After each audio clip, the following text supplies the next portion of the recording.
gentlemen, girls and boys, children of all ages. Hey, what's up, y'all? This is Thunder. I'm here this week with the May 6th edition of Thunder Starts. May something. Damn. I don't know. I'm trying to do the math. You know, I'm going to just look it up. You know what I'm saying? Anyway.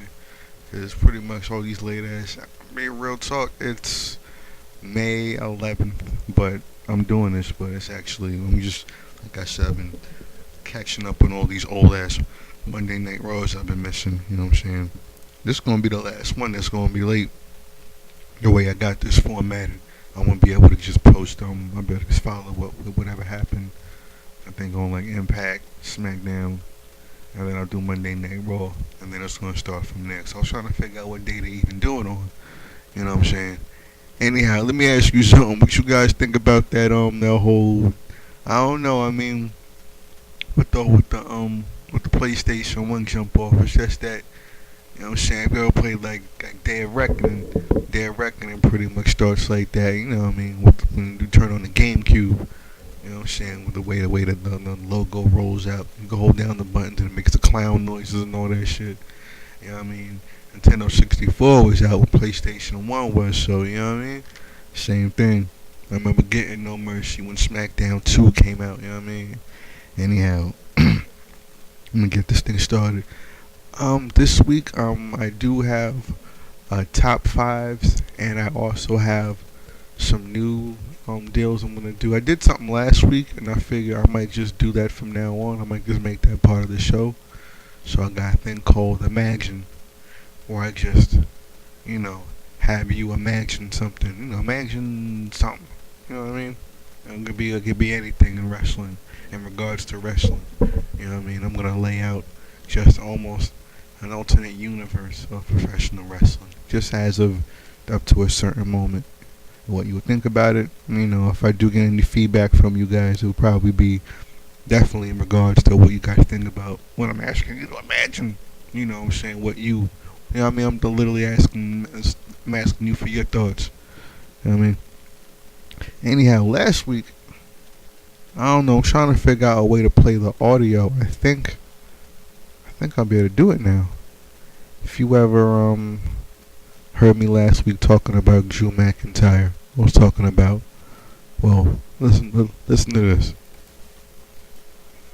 Opportunist, Drew McIntyre, perhaps going to go through the back door yet again. Wow. And it's Matt Hardy making sure that doesn't happen. Evan Bourne, high knee to McIntyre. Well, yeah, I was talking about Drew McIntyre taking that back door. You know what I mean? Real talk, man. He probably paid for the hotel room and everything. Like, oh, man, yeah, it was something real. That whole, you part of the cream team or something, man. Over here getting sucked off like a ring boy in WWE. Anyhow, yeah, I was mentioning about Drew McIntyre last week. Matter of fact, yeah, yo, something about that PlayStation 1 sound, if anything. I had my homeboy come over. He actually does apps, so we're going to try to get together on some ideas for making apps for iPhones and what have you. And I played him that PlayStation 1 sound. He was like, yo, you know what I'm saying? We smoked something. I was like, yo, we fuck your head up real quick. He's like, how you gonna fuck my head up? Peep this. Oh shit. I'm like, I fuck your head up? Yeah, yo. You know what I'm saying? Matter of fact, you're not even gonna hear that on the audio download. That's just something for the video, but honestly, I wanna fuck your head up. You got this on the on the audio. Yo, check this out. Hold on.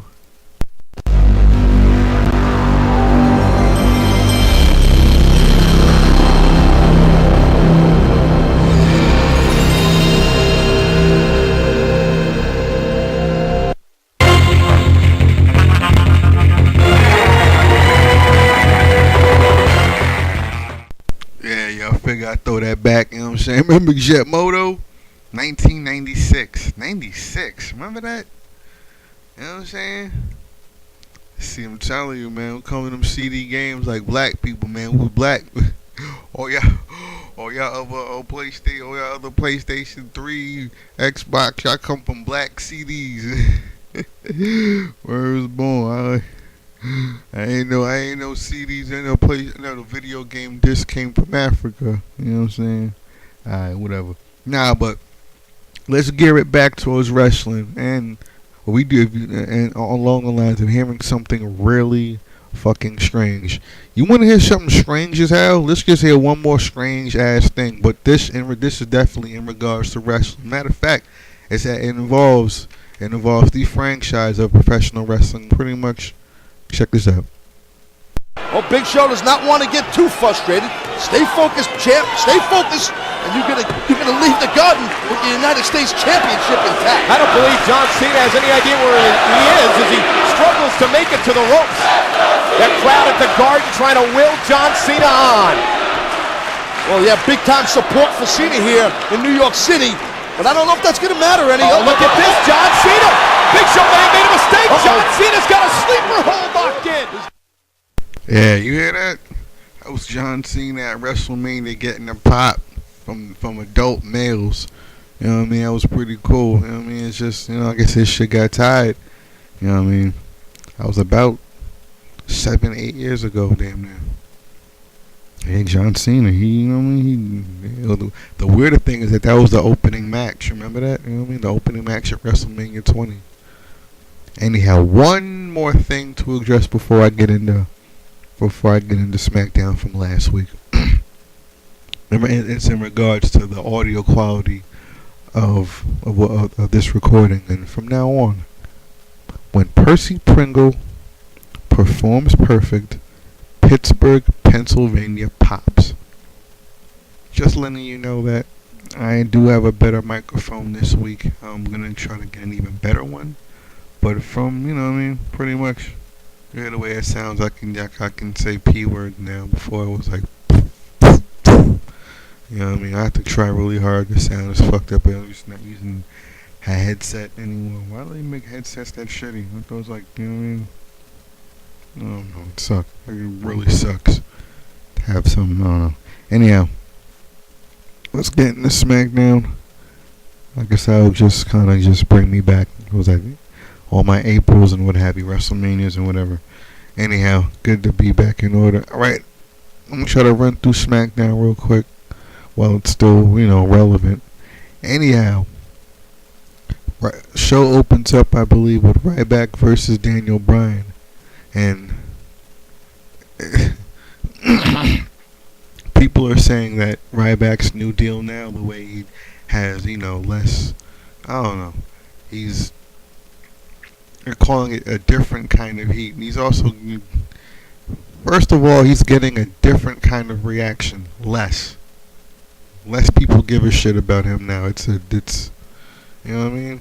It's crazy because Daniel Bryan jobbed out, but he damn near got the reaction. It really just weird how they do that shit. You know what I mean? And it was like, I don't know, even the replay sucked. It was like they did some kind of replay deal. It just looked ridiculous. It was just a weird dynamic because Daniel Bryan isn't that damn little to have it be either elbows, I think Ryback doing dumb elbows, or it was Daniel Bryan doing leg kicks. I mean, Daniel Bryan even the counter, something about the counter in that match. It's just that it seems like Ryback is 5 minutes away from having a WrestleMania match as bad as Goldberg with versus Brock Lesnar.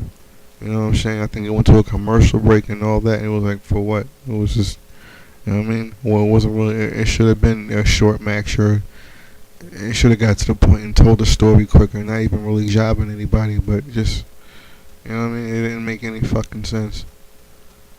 Anyhow, yeah, just, it's like, Ryback needs his intensity, because he doesn't sound, please, it's like, when he was intense, he at least, you know what I mean? It's like intense. He damn near reminds you of Goldberg, but he's all, I don't know who the fuck he reminds me of now. Just is boring. What the fuck? He's like Chuck Palumbo with a baldy. You know what I'm saying? It's not fucking popping. He's not connect. I mean, anyhow, and then I showed Ricardo Rodriguez. He kissed He kisses some lady backstage. I don't know who that lady is. Got some new lady for backstage interviews. You know what I mean? And I'm telling you, he seems to be getting over. You know what I'm saying? He even, when he kissed her, he got a pop. I mean, Ricardo Rodriguez is getting, you know what I mean? Like, I'm telling you, he's probably going to get his own damn t-shirt. You know what I'm saying? For real. Like, it's amazing. I mean, like, I'm hearing that, you know, he's out, you know, kind of upstaging Del Rio. You know what I mean? Out talking him. I mean, it's a shame because you know what the hell, he has less of a Latin accent. So I guess with an American fans, he probably would, you know, communicate better. Only thing is that when he's speaking in Spanish, I can't tell what the fuck. Like I'm trying to like separate all those damn syllables, and I don't know. I heard that DJ Who Kid sampled on Fandango's theme song. I want to hear how this shit sounds like. You know what I mean? I don't know. He had a match with Zack Ryder. Matter of fact, what was this deal with Caitlyn? Something about Caitlyn. Oh, the dumbass who did that poem. That shit was ridiculous. You know what I'm saying? And I guess, you know, Khali giving all that damn love advice. You know what I mean? He really does just talk now as a gimmick. I mean, come on. You know, anybody who thinks these guys can't fucking speak English in real life, you gotta be, dude. It's a work. Because they call spots during matches. You know what I mean? I was just watching. Speaking of what you want to call it, of Drew McIntyre WrestleMania 26. You know, going through the back door. Oh my God, you're a backdoor champion. Because you know what I mean, I was watching some other shit. I was watching. You know what I was watching? I was watching TLC 2009 when John Cena lost to Sheamus. That shit was weird as hell. John Cena jumped off the top rope through the table. You know what I mean? Anyhow, WrestleMania 26. They're talking about how. When they talk to each other. I was looking at the Sweet Chin music, the one in the main event that Shawn Michaels hits against. One of them that Shawn Michaels hits against the Undertaker, and he literally grabbed his hair, and you could clearly tell that he whispered. It's like once he did the move. It was like, holy shit, he called for a Sweet Chin music. Fucking amazing. You know what I mean? That was pretty cool. Anyhow. Yeah. Excuse me. I'm thinking of this. I can't find it anymore online, but they had a, if you can find the Great Khali versus John Cena. I mean, you probably can just hear it right there in the match. You wouldn't even have to really look up anything in particular about it. But if you look up the Great Khali versus John Cena at Saturday Night Main Event, and you hear John Cena damn near ask Khali not to hit him with that Punjabi slam dealie, and you hear Khali go, "No, I'm fucking doing it." You hear him say the shit. And it said John Cena begs Khali. I don't think he begged him. I don't know if it was that. You know what I'm saying? If he was on some big shit, but you know, you literally hear him just he hits the chop. And he picks him up for the choke slam, and you hear after the chop, I think John Cena just wanted to get pinned after that. But he was like, no, I'm fucking doing it. Choke slammed his ass. So, of course, you know, Khali can definitely speak English. You know what I mean? That was pretty cool seeing that shit. Anyhow, what happens? Coulter. No, what you want to call it? No. Fandango. Alright. I heard him talking online about him doing that other move. You know what I'm saying? Because what was it that Mike Knox, I guess Bray Wyatt doesn't do it, but I know he did it as Husky Harris. That, you know what I'm saying, that little, it's like a flatliner, but it's like a twisting kind of spiraling flatliner. You know what I'm saying? My whole thing with that is that I don't know. I wish he'd do both moves. You know what I'm saying? If he's gonna, they were talking about online that he's gonna be doing that move because, you know what I mean, it might wear his career out, hitting that leg drop. My whole thing about that is that, wait, doesn't that kind of look like the panty drop that Danny Dorn used to do? Danny Dorn was someone going, what the fuck, man? I had a mean leg drop in my day. You know what I mean? Could have put me over. I know how to fucking talk. Anyhow. I wish he'd still hit that flatliner move, at least set the move up, you know what I mean? He just kind of, I mean, when will he be doing that move, you know what I'm saying? It's like, I guess he just, that's weird. And he'll either do it or not do it. As opposed to that being either a setup or a move to just do it by itself. You know what I mean? I don't know. 'Cause I don't think I've seen him do that move in any other match since he did that, and it looks cool. I mean, maybe they're just twerking, just working out all the kinks in his. The kinks in his gimmick. Do you remember when Undertaker was called Cain, the Undertaker? I mean, they must have done that shit for like a week. There's like maybe one or two promos. They called him Cain, Kain, not K. I'm so sorry, Cain, like I don't know, Cain from RoboCop 2 or something like that. You know what I mean? And Cain, the Undertaker. And you hear him say it in the promo, like you see it online, it looks weird. And you see them say it sounds weird. And then you see him cut him a promo saying, "Rest in peace from Cain, the Undertaker." What? Weird, just weird. I don't know. You know what I'm saying? Anyway, Zeb Coulter does a promo, and I mean, it's funny as hell. I mean, I guess this right here is why Glenn Beck won't do it, because he doesn't want to. Is that he's in that bubble where the bullshit he says is somewhat fucking right or justified. It's really weird that people get behind it. Anybody who supports Fox News or supports, persecuting illegal immigrants, but still not getting there. It's the corporation and the people who are profiting off of using cheap labor are the ones that are giving these people, an income and something to come in illegally to this country to be hired for. You know what I mean? It's fucking ridiculous. Anyhow. Yeah, it's that, Glenn Beck lives in a bubble where that bullshit's fucking real, even where it's right. You know what I mean? It's weird when, there are enough stupid ass, racist ass wrestling fans, because they're out there. You know what I mean? That got them, when you hear JBL agree with Zeb Coulter, this reminds me of that whole deal. He's at the border, kicking people looking to work for $5, busting their ass lazy, and kicking them in their ass. You know what I mean? That was really fucked up. He kicked the guy in his ass. Like, that's real. JBL, you know what I mean? Made fucking Marty McFly. Oops, Joey Styles knock you the fuck out. You know what I'm saying? Anyhow, it looked weird because you hear Zeb Coulter talk about lamestream media. Damn, this sounds like Sarah Palin saying that shit. Like, what the fuck? That shit is hilarious. I cannot believe. I don't know. Why the hell did they not have him talk like this in TNA? You know what I mean? It's like, man, they actually let somebody get out of that company who actually was old as shit. Shit, even Zeb Coulter's probably older than Hulk Hogan. But, you know what I mean? It's crazy. Anyhow, Swagger, what the hell? He didn't even say we. Did you hear Zeb Coulter say we the people in the end? I don't know. I guess if Zeb Coulter was to wrestle by himself, well, I don't know, we're going to call it wrestle. But, him in the ring with Ricardo, like, I hope, I'm telling you, I really would have rather seen Ricardo, if I would have rather seen Ricardo versus Zeb Coulter at WrestleMania than Sherry Lawler versus Michael Cole, you know what I mean? With, I guess, they both would have featured Jack Swagger. Anyhow, yeah, yo. Whatchamacallit? They popped for Ricardo during that match.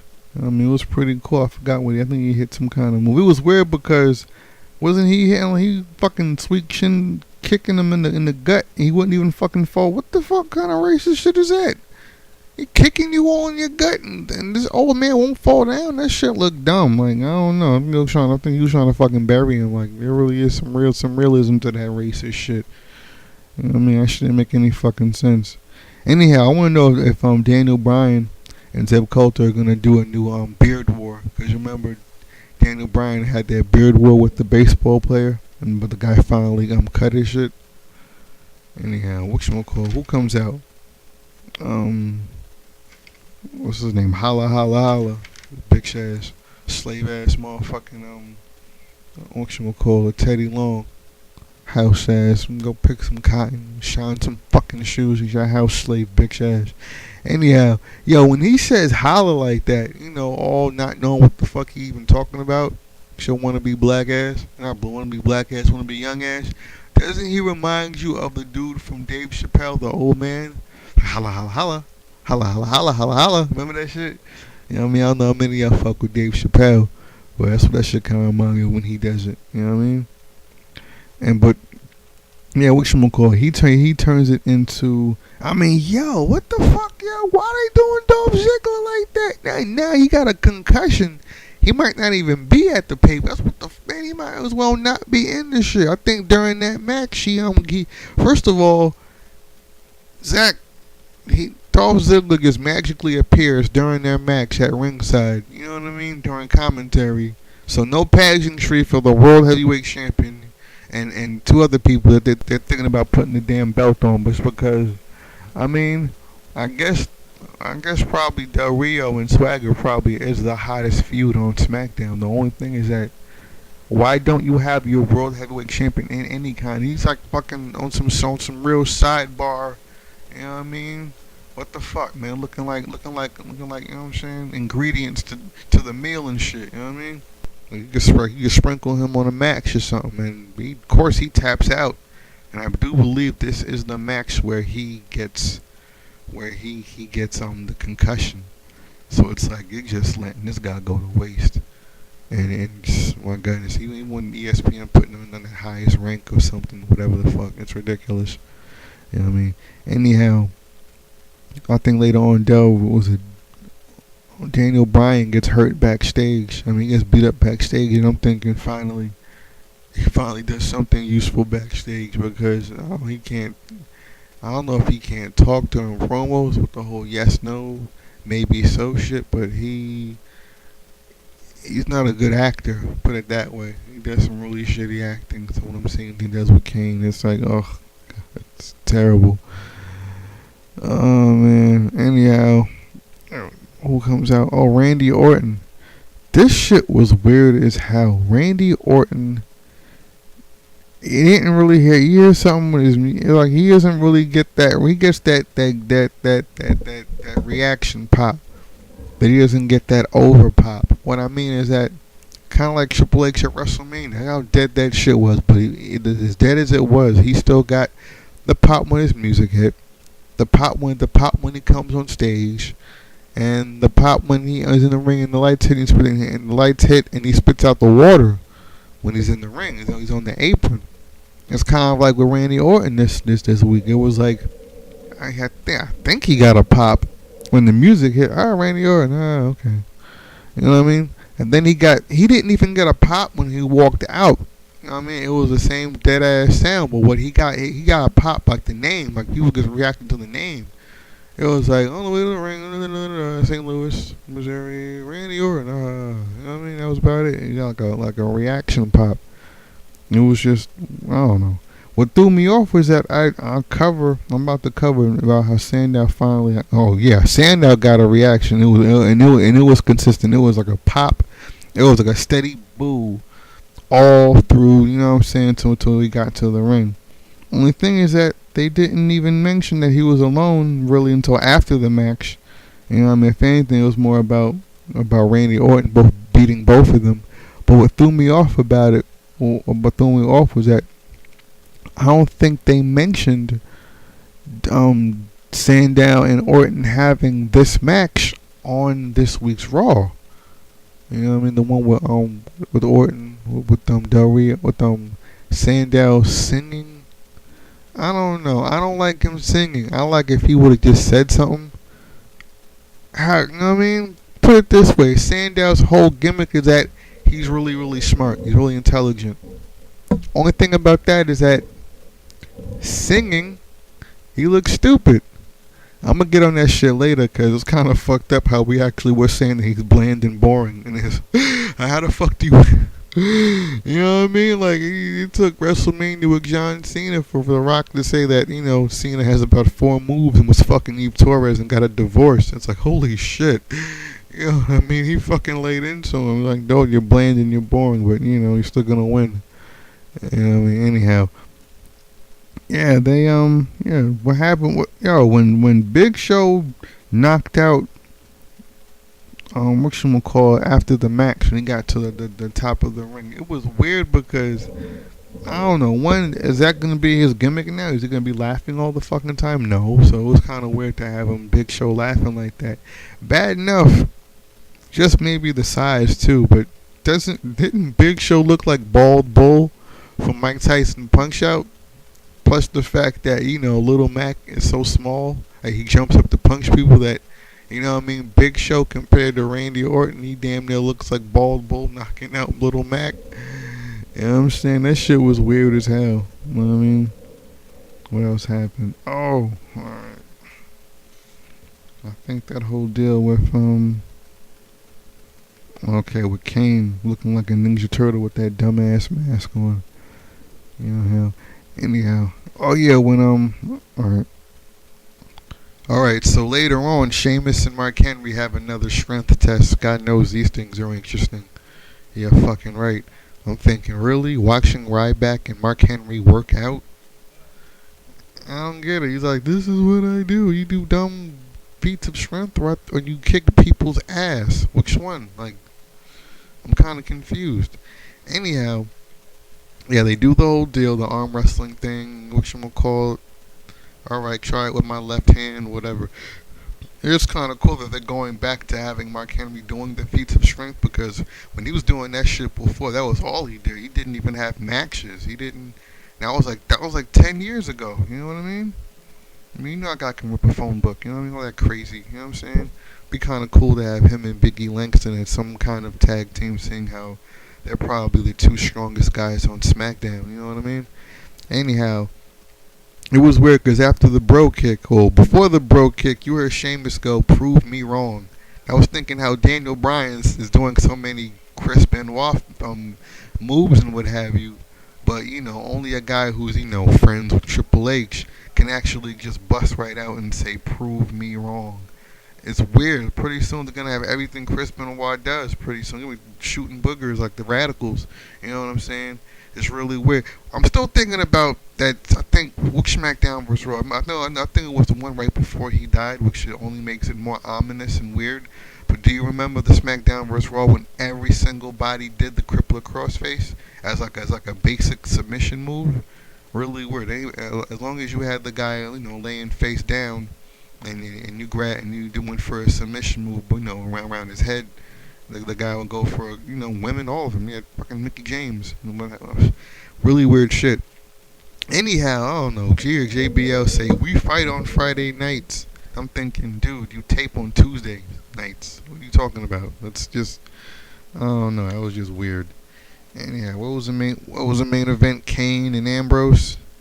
And I don't know. It's times like this where the Shield has laid such a path in the WWE that it's really weird when you don't see people just coming to the rescue. There used to be the shit that got people over, run-ins. Here comes such and such. Oh yeah, that's right, they did feud a couple of months ago, and he is friends with such and such backstage. They actually do build and establish the relationships and things about the character, and they've just gotten so far away from it. I'll say one thing. Yeah, Ambrose has a finishing move, and that shit is hot.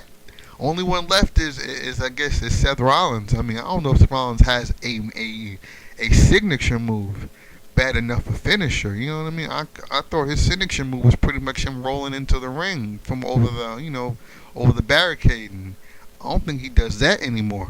You know what I'm saying? So I'm trying to figure out where exactly they're going with the whole. I think I gotta speak in front. That sounds better. Okay. Alright, that sounds alright. Anyhow, yeah, that's pretty cool he did that move. It was just weird that, Undertaker, Sheamus, Orton, not even Ryback came to help. You know what I mean? Like, nobody came. Like, I'm thinking of that D-Block song. Like, you ain't got no, boy, with a question mark. Like, damn, you ain't got nobody? You ain't got nobody? Matter of fact, I'll be honest with you, I had came in the house kind of late. So I had to catch a lot of this on the replay, and when I first saw, I think it was Roman Reigns carrying the championship belt. I'm thinking, what the fuck? They took the belt off of Team Hell No? You know what I'm saying? I thought they took the belt off of his ass. You know what I'm saying? It's just, I don't know. It just seemed like At first, I was gonna say that it kind of felt like the heat from Mania wasn't followed up on. You know what I mean? And I think that's just just in regards to the fact that you didn't see Big Show or anybody else, maybe not even Big Show, get involved. You know what I mean? I mean, how much ass can these guys kick and just just stand there in the ring? It's really weird. Anyhow, that's how SmackDown ended. I think they hit the power bomb on Cain. Or Cain asked for more. He went out like he went out like a gangster. Only thing is that I thought Cain is the guy who can get you backstage. I figure that's kind of like beating Undertaker with mind games. Just, you know what I mean? Ever since Cain tombstone Linda McMahon on the steel grating up by the stage, feuding with Shane, I'm thinking fucking with Cain. That's the fucking man. I don't know. I want to see Cain get a bit sadistic on the Shield at some point. It'd be kind of cool if they can really bring that out of him. So it would still put them over too. It just be a good fucking feud. I'd love to see Cain. You know what I'm saying? Where he was born. He hasn't tombstoned the priest in a while. You know what I'm saying? Anyhow, that was SmackDown. All right. How I said I was going to do this. I was going to go into...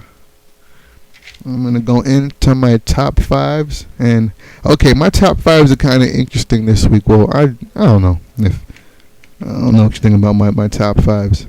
Matter of fact, I'm thinking what order should I do this in. I have my top fives. So it's kind of like my just section of just wrestling to talk about without it reviewing whatever the hell's going on, pay-per-views and whatnot. That's the cool thing. I haven't even got to reviewing a pay-per-view yet. And I called the guy at the lab who's fixing my computer, and they said they're gonna he said it's gonna hook me up. You know what I mean? Only paying for the new charge when there actually was something wrong with inside the computer. Me and him kind of got into it. So I was telling him all the hell I went through with the damn thing, all types of, power charging issues. Anyhow, I should have my laptop back in time for Extreme Rules. If I can't do that, I can probably just download the fucker, but I'm pretty sure I'll be able to get it by then. And I'll be able to at least review some pay-per-views as well as just fucking free television. You know what I'm saying? They'll really let you know what's going on. Anyhow, yes. Right, what I'm going to be doing this week, I think I have what's going to call it, the Beach Ball Award. The Beach Ball Award, it's something I want to award to a wrestler who, you hear them talk about on wrestling how, they gave that guy the ball. They shouldn't have gave him the ball. Oh man, they should have gave us the ball. Oh man, it was cool. It's like you got the ball when the bookers of such and such gave him the ball to run with it, and then, you know what I'm saying, you hear that about Triple H getting the ball and running with it. You hear about, shit like that. Anyhow, the beach ball is what I call a guy who got buried by the office, by the bookers, but by the promoters. Didn't really get that chance, but because he got or she got the crowd to pop, got over by the crowd in such an undeniable fashion, regardless of how bad they're really getting shitted on. You know what I mean? They got the crowd to have the office put them the fuck over where they should have in the first place. You know what I'm saying? And I call it the beach ball because instead of getting the ball from the office, you're getting, they pass around the beach ball. You ever see my No Mercy mod game? I put a beach ball in there. It's like, you know what I'm saying, jumping around and shit like that. You know what I mean? It's called. That's why it's called not getting the ball, but getting the beach ball. You know what I'm saying? Having the crowd give you the ball, and you know what I'm saying, and having them really put themselves right into a wrestler's hand to you know what I mean, to really elevate their character and to perform. And to just give us great wrestling. And I don't know, maybe if anybody is even really listening to this shit long enough to want to respond or provide feedback, it's like I'm going fucking 2-3 fucking hours. People are downloading my shit, so it's like, I don't know, I kind of want the feedback just to really raise the debate and really steer it in a direction. I don't know. It's just, people are downloading it, so I ain't mad. It's just, I don't know. It's weird because even with them No Mercy games, I have like a lot of haters. You know what I'm saying? That Mugen shit, I have haters. You know what I'm saying? But at the end of the day, I'll have downloads. So sometimes, I don't know. It's just weird. Anyhow, I think next week I'm gonna name. It's I know who I think it's who I believe it goes to. But based on that concept alone, if you guys give 3 fucks, throwing your perspective on that. Also, all right, I have my top 10s. This week I'm gonna have the Beach Ball Award. Next week I'm gonna announce who I'm giving this hypothetical award to. I have my 1-2s, you know what I'm saying? I'm a black, so 2-piece with a biscuit, you know what I'm saying? Mix you with that 1-2. So I'm gonna just talk about 2 things. It's literally Thunder's thoughts. You're literally gonna get a thought a piece, a penny for my thoughts. You're gonna get 2 cents right there. 2-piece, 2 whatever, and something called Imagine. I did it last week. If you guys listen to the 4/29 2013 ish episode, and I talk about Imagine John Morrison. I kind of just said it, but now that I think about it, how about I just do it every week? And it's just imagine. I'll talk about imagining John Cena. I beg your pardon. Imagine a John Morrison that knew how to talk, was doing the parkour deal. Earlier on in his career, maybe back when he first debuted the slow motion fireworks. Imagine if he was a parkour rock star, whatever. You know what I'm saying? Doing like Spider-Man shit. When he's staying in the Rumble, climbing around the elimination chamber and jumping up the stage on Sheamus and all that. You know what I mean? All that mess. You know what I mean? In hindsight, man, who knows, man? Just some people the people who got behind Sheamus, pushing them the way they did back then. I don't know. I wonder how they feel about letting John Morrison go, job out to him and what have you. Because he beat John Morrison for the King of the Ring, and he was feuding with him and was beating him all over the fucking place. You know what I'm saying? But once he won that King of the Ring, that's when I started fucking was on a losing streak. It was weird. Like, what the fuck was going on? You know what I mean? Anyhow, imagining John Morrison that could talk, left Melina. You know what I'm saying? Did the parkour deal earlier on and never dissed Trish Stratus. Just imagine that. I'm not saying jerk off, but you know what I mean. Imagine that. Pretty fucking cool. You know what I mean? This week I am doing, what should we call it? This week I'm doing an Imagine more about backstage. The way I think about it, that was damn near like 4 things to imagine. So all you know what I'm saying, and just regarding one particular wrestler. So this week it's gonna talk about it's gonna be 3 people I'd want backstage. Imagine 3 people, working backstage. Compared to who's behind there now. Based on shoots I've heard and just what would be a good deal. And imagine somebody else married to Stephanie. So hang on for that. Also, all right, so I think that's about it. Let me just lay down my top. All right, top 5s this week is gonna be. Now remember, this is just my opinion. You know what I mean? I'm at just about at the 40-minute mark right now. If you didn't sat this long listening to what the fuck I think about wrestling, you know what I mean? Just keep in mind that that's what you're listening to. Anyhow. This right here is a list of guys, not even guys, wrestlers that I like, or just for whatever reason want to see win the WWE title that I doubt would ever win it, but I'd like to see it either because and they're active. They're not like dead wrestlers or wrestlers past a certain age. You know what I'm saying? Even if I wanted to see that shit, you know what I mean? I wanted to see it back then when it fucking mattered. So, you know what I mean? Maybe I'll do a list of wrestlers 20 years ago I wanted to see win the belt. You know what I'm saying? But I don't know. You know what I mean? Dead wrestlers or whatever. You know what I mean? Because, shit, I would have put New Jack on this list, but I think he's 50. He turned 50 this year. He's retired. You know what I mean? So he's probably one I would have wanted to fucking win. He'd be at the top of the list. I wish he would have won that shit back around Smoky Mountain or something like that. You know what I mean? We was cutting edge.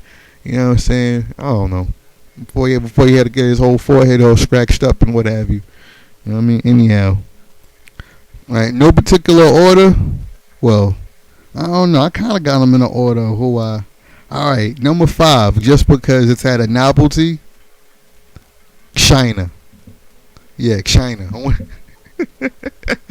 I'm laughing thinking about that shit. Y'all want to see China become the WWE champion. Seeing how she was already the Intercontinental champion, and imagine, once again imagine, that's how this imagine shit pops off.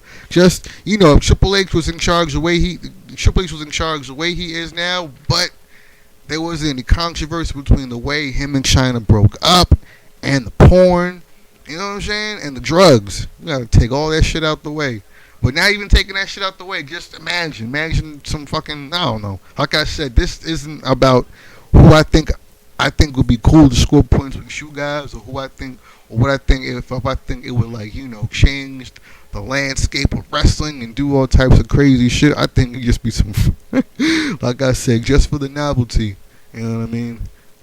Joni Laura China becoming the first woman to win the WWE Championship, who also is the first and only woman to win the WWE Intercontinental Champion. Hell, the second of 2 women to enter in the Royal Rumble. So, you know what I mean? We kind of ill.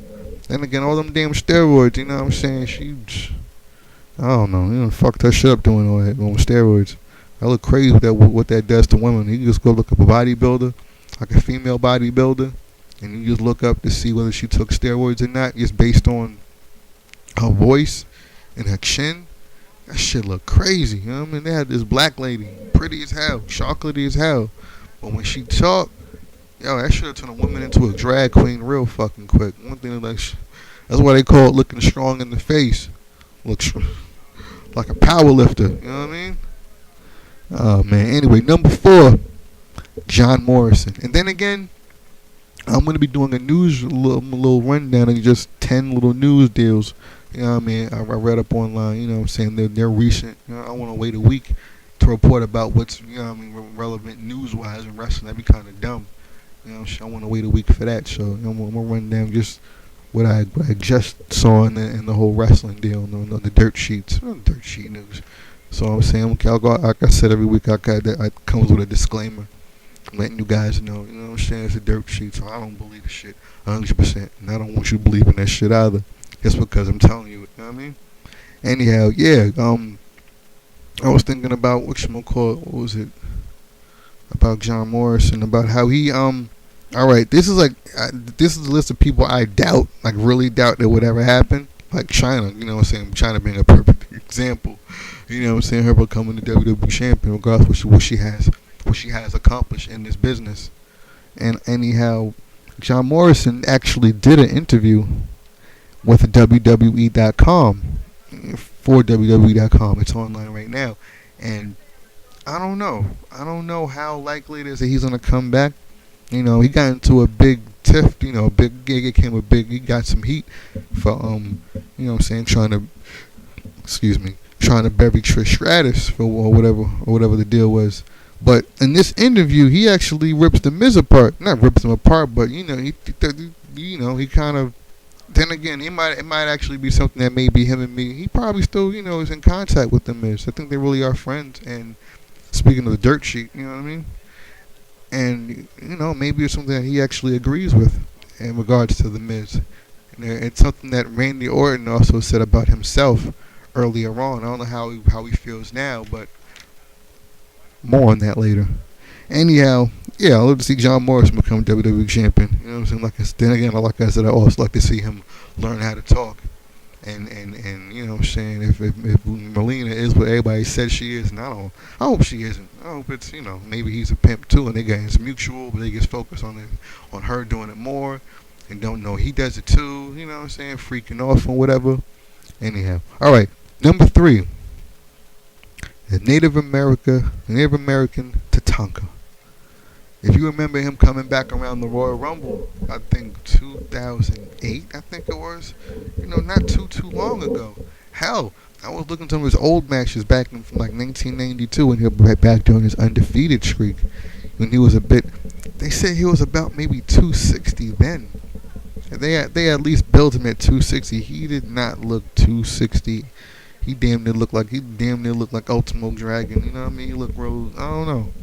For some reason he was 260 back then. But you remember how he looked when he came back during the Rumble, how great he was. He looked incredible in that ring. But moreover, I remember JBL calling him a buffalo. You know what I mean? I think it might have been some kind of, Native American kind of insult, whatever the deal. But dude was big. Dude looked like a buffalo. You ain't talking damn insult. You know what I'm saying?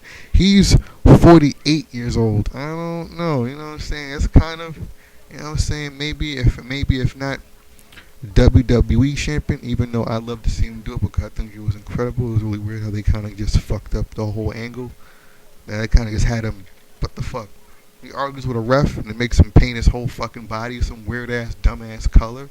And then he's off television. They buried him. They fucking, come on, man. They fucking buried him. He was fucking over. He was having just incredible matches. He was so fucking excited. Look up to Tatanka in the Royal Rumble.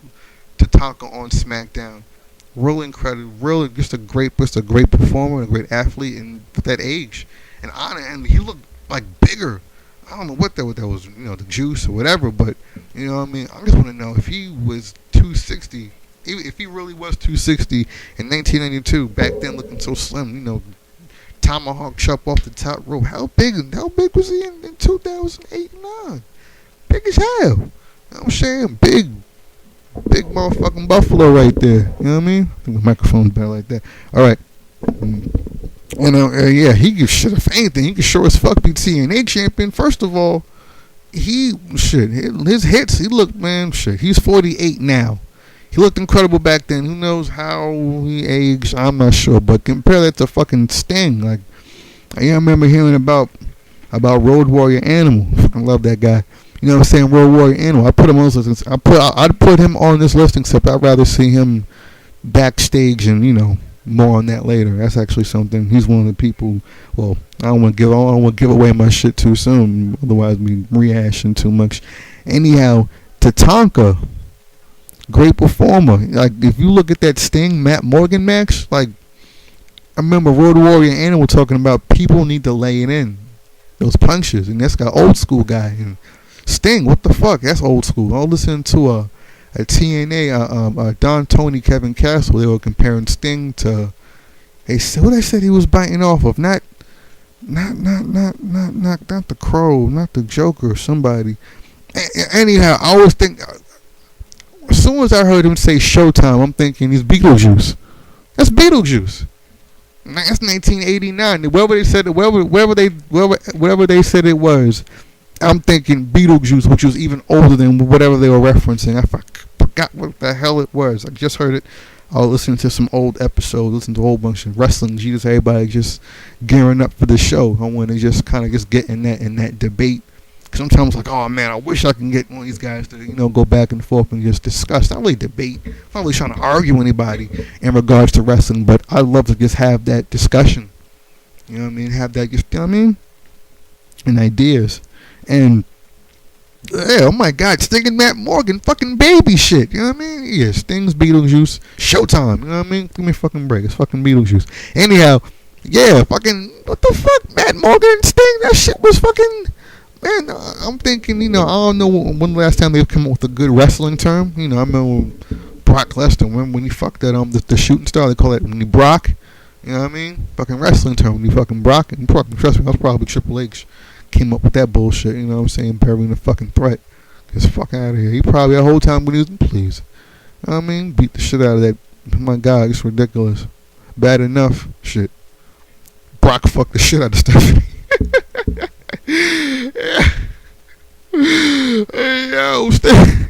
Yo, Brock will fuck all that bass out of Stephanie's voice.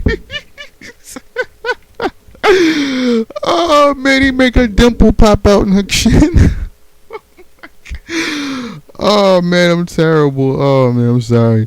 Yeah, I'm telling you, they ought to, like, them punches between Matt Morgan and Sting, them shits was like kissing each other. They ought to call that shit fucking makeout. It was a fucking makeout. It was a fucking makeout session. What the fuck that shit was? Like, I mean, Tatanka would have laid this shit in. He's fucking, I mean, he was. I looked it up. He's 48 years old now. He'll be 49. I think by the end of by the middle of next month, I believe. Sting's fucking 54. You know what I mean? Bad enough. He's a light, weak fucking worker. It's one thing that he fucking, swings back, goes home, leaves, whatever the fuck. But this guy fucking, they say in TNA, all Sting does is, is arrive, swing back, and leave. But, I want to say not even that, but I hate when people say that. It kind of undermines what you're saying when what you're doing is actually trying to build on what you're trying to build and expand on somebody who's making a good point. So let me not say not even that. Let me go further in saying that shit. The situation's worse than that. Maybe that's where it comes. Like, man, it's not even that. It's like it's fucking worse. It's like it's like fucking cancer. It's fucking spread even further through the fucking body. You know what I mean? Like Sting, what the fuck? The guy fucking arrives, and cuts promos. Younger, I should have wrote this shit down, kids. A lot. It's actually a lot what he does. You know what I'm saying? He arrives. He takes up TV time having shit promos. He has matches where he fucking works fucking pity pats and shit, and he finds himself a world champion, the fucking #1 contender. Oh my god, a guy arrives and shows up, swings back, and he's a #1 contender. What the fuck? You know what I mean? And he's looking like Ric Flair wearing that damn shirt during the match, looking like the last. I'm telling you, the last Impact was the last fucking Nitro. You know what I'm saying? What the fuck, man? Wearing a fucking t-shirt? What the fuck is this? We in Panama? What is this shit? Ridiculous. Yeah, Tatanka beat the shit out of Sting. They're gonna have. I'm telling you, they're gonna have a fucking old piece of shit veteran, like you know what I'm saying, who fucking works a week and is friends with whoever the fuck's in charge. You wanna fucking have? I'm telling you, it's probably Sting who said, "Dog, come to fucking TNA, come take over, put the belt on me." You know what I mean? It'll be a happy fucking day. You know what I mean? Some bullshit. Speaking of TNA and WWE Champion. Yes, I have a guy from TNA who I'd like to see become WWE Champion. But if anything, I don't know. See, TNA fucked up by turning Robert Roode heel. You know what I mean? Whatever he was doing that got him over as a face, it's not. But he's back to being a tag team guy again. He's not even bare money. He's fucking the greatest it factor in the world. It's not even a tag team because they get fucking frog splashed by Chavo fucking Guerrero every other week. You know what I mean? They have to go back to watching Impact just to break down what the fuck is going on. I'm like, yo, it's like I can't tell one week from the other. It's like, I don't know. Think about TNA Impact, how they don't fuck with the X Division title picture, and it's just like what Jim Cornette said about them being adolescent, big macho, tough guys with a fixation on trying to look cool and what have you, and. Maybe that's why it's like, I don't want to just like on that show, and left the cruiserweight division alone and leaving the X division. It's the same old shit. It's like they're trying to take over and be badass at the same time. I'm not no little scrawny runt. I'm a big man, whatever the fuck. You know what I mean? It really is just a big man complex, and whatever reason they're not completely taking over the whole. I don't know. I was looking at Kenny King and Sabin. Holy shit. I missed Sabin's return. I didn't even know he had a match. You know what I mean? That's actually great to hear. Maybe I had to just help the company. I mean, I don't know. I think I should have put him on a list of guys whose finishing moves suck. Like, I don't think he sucked. I think he's pretty cool. He has a good look. You know what I mean? Like his moves. He even has his own chant. The Hail Sabin's pretty fucking cool. It'd be kind of sucky if he went to the WWE and they gave him some dumb fucking name there. They had the Hail Woodard. You know what I mean? Woodard.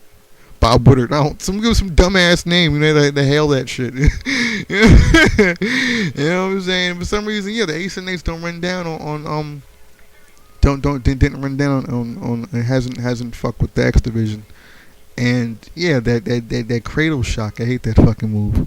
And I think I hate it on him even more because I do see talent in Chris Sabin. Anyhow, yeah, Robert Roode. They had him spitting Dixie Carter's face, turning him heel. Well, going, with the bottle, and it did not work. And look where the fuck he is now. You know what I mean? If he went off television for a while, came to WWE, and appeared, they probably would pop like a motherfucker for him. You know what I mean? Plus, I love to know what the fuck he actually looks like in the ring compared to, like, you know what I mean? He stood him next to Zack Ryder. You know what I mean? Zack Ryder. You know what I mean? Fucking dunk on him or some shit like that. Catch more rebounds or whatever. You know what I'm saying? Anyhow, yeah, I would love to see Robert Roode as a face. If they can undo all that heel turn bullshit, you know what I'm saying? I'll say it for the 1,000th time. How the fuck did Hogan go? You know what? Don't put it on Robert Roode. Put it on James Storm. Really for a week? Really? Even it's weird when they actually do mention that he's a former TNA champion. It sounds fucking stupid. It's like, oh my god, it's just sabotage. And this week's TNA, I'm telling you, they split the 5 people from TNA that don't get really caught up by the Aces and Eights thing right down the middle with the James Storm thing. I'll get into that next week. The CAC Shop, that's gonna be part of me finishing it up, because what I'm gonna do is I'm gonna do Impact, Smackdown, and Raw, and I'll post that night, for Christ's fucking sake. Now that I figured out all the kinks to this damn computer, I guess wait about 4 hours for the fucking video to come out. You know what I mean? That's what. Oh my god, that's what made it even harder. Because sometimes it'll stop halfway, and I gotta make half of the video. It's like a damn near 10-hour process, and while I'm doing so, I can't use the fucking computer because I'm out with the shit. You know what I mean? Fucking. That's why it's good that it's nice and warm out, so I can go take a fucking jog or some shit while it's fucking up, or. You know what I mean? Fucking up making this damn video for my ass. Anyhow, at least with my laptop back, I'll be able to do it with both. And if I gotta fucking make 2 videos at the same damn time on 2 different computers, and fuck it. You know what I mean? I'm just I don't know. Blah, blah, blah. Number 1. Yeah, and keep in mind, these are all shit things that I doubt. Because whoever the fuck buried Tatanka in 2008, you know what I mean? Sure as fuck ain't helping them go over and then in 2013 and shit, you know what I mean? 2006? I forgot what year it was. Anyhow, Robert Roode, please. You know what I mean? See, fucking Hogan fucking buried this guy from fucking winning the fucking world title. What the fuck? They're damn sure gonna do that shit up north or in New York or whatever the fuck you wanna call it. You know what I mean? And Evan Bourne is the number 1 wrestler. He really is the number 1 wrestler. First of all, I already said that they gave Sin Cara his damn fucking push. I'm telling you, Evan Bourne and Rey Mysterio would have made a way better tag team than fucking Sin. I'm telling you, just because Chavo and Hernandez are both fucking Mexican, that doesn't mean shit. Mexico's a big fucking country. You know what I'm saying? It's a whole lot bigger when you throw in parts of fucking parts of Texas and Arizona and New Mexico, man, and California. You throw all that shit in as unofficial Latin American country. Are you fucking kidding me? Come on, man. Fucking dumb as hell, yo. Remember, I'm telling you, every time they tagged in Ray, every time Sin Cara tagged in Ray, anybody tagged in Ray has got to be. When it comes to Latino heat, he's kept that alive just alone in hot fucking tags. You tag in Ray, oh shit, he's lighting up the place. You know what I'm saying? Real cool. And when allowed, Evan Bourne has done the same.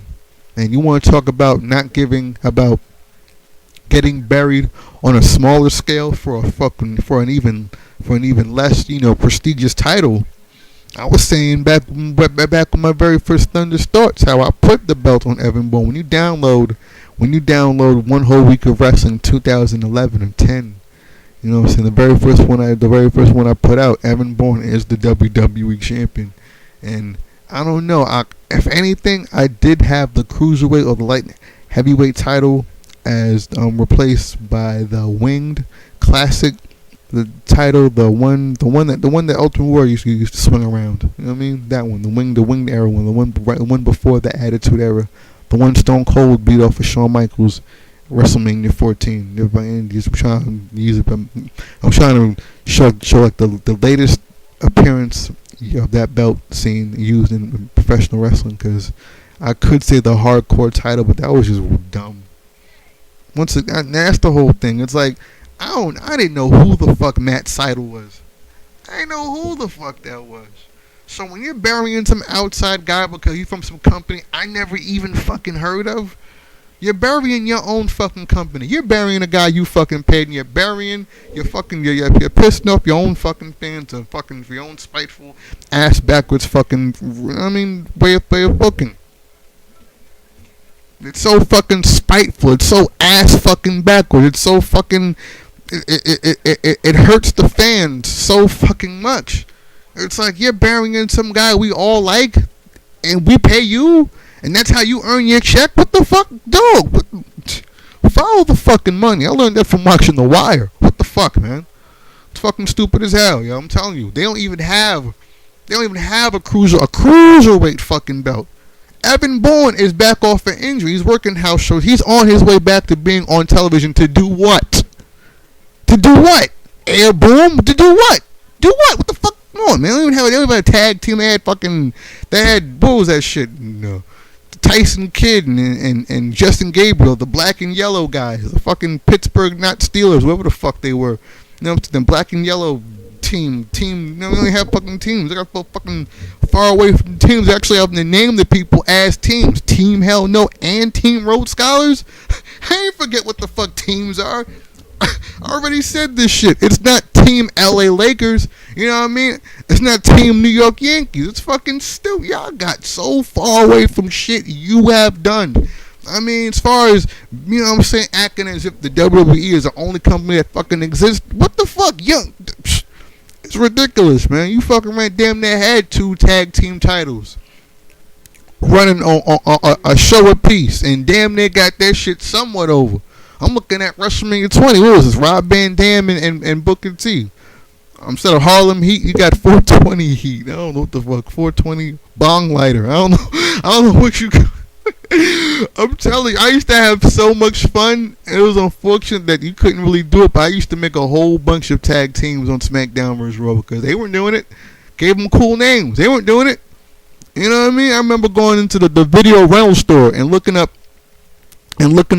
old pay-per-views. I remember the box, the video, the VHS box of the Royal Rumble. I don't know. They had a whole bunch of weird ass name teams. The Perfect Team, the Dream Team. You know what I mean? I think he had that shit before the Olympics. You know what I'm saying? $1 Million Men. You know what I mean? Pretty fucking cool.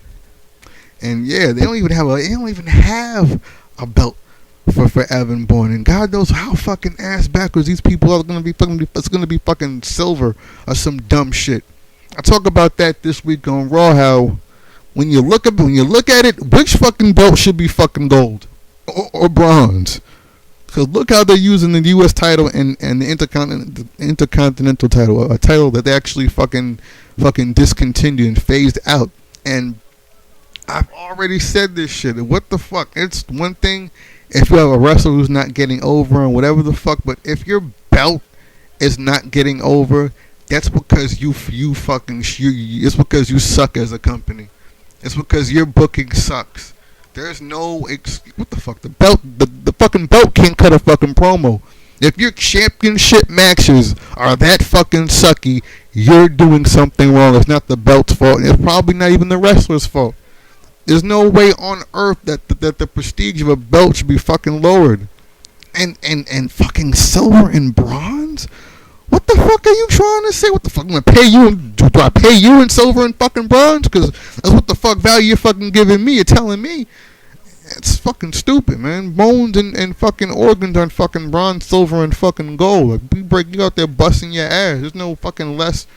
The guys have fucking less valuable fucking organs and shit, the fucking wrist and the body to fucking put on the line for you. And when it comes to fucking cruiserweights, probably one of the main reasons they don't have that shit anymore, because they fucking go balls to the fucking wall. And whatever shit. You know what I'm saying? Cruiserweights being usually young and fast. You know what I'm saying? I don't know. Maybe even with Pat Patterson, you know what I'm saying? He's good, you know. He's known to come up with good finishes. You know what I mean? Yeah, I might have to leave a guy like that around the young boys. All the same, yeah, yo, I'm telling you, that the fact that the wing title has wings, it's like you easily could just put that as a cruiserweight title or the lightweight, whatever the fuck title. I mean, speaking of WrestleMania 14, I think there was S.A. Rios versus Taka Michinoku. Incredible match. Fucking incredible. You know what I mean? Oh yeah, blah blah blah. WWE's gotten far away from the shit that makes sense. And it just comes off just really inside and spiteful and ass backwards and self-serving. And just insulting to the fans. As usual. You know what I mean? How many times as a fan have you felt this product just say, fuck you for watching this shit? Supporting us for all these years. Even being emotionally invested in any type of manner in regards to the shit we fucking show you on TV. You know what I mean? Anyhow, alright, here's my one-two punch. Alright, number one, 1-2 punch, 2 thoughts. One is just the kind of movies I like to see the WWE do. You know what I'm saying? Either I like to see or I think would work. I was thinking I wish the WWE did sports movies. Like athletic. You figure if wrestling is anything, it's an athletic performance. You know what I mean? Definitely do appreciate that. That you definitely have to have athleticism to put on the type of performances that these WWE wrestlers do. You know what I mean? And if anything, remember The Longest Yard? And they had like Stone Cold taking that mean clothes. I'm like, oh shit, knock the shit out of Stone. Oh my god, might have been a stunt guy or something like that, but you remember that shit, Stone Cold getting the dog shit knocked out of him in that movie. That shit was hilarious. I think Khali was in that shit, you know what I mean? It's just, I think even The Rock in that movie where he coached I'm about to mention something about Road Warrior Animal, him being and it's funny because he coaches football, and he really, I don't know, he motivates my ass. Listen to the Road Warrior shoots, you know what I mean? You get through, I can work out, and you like, what? You know what I mean?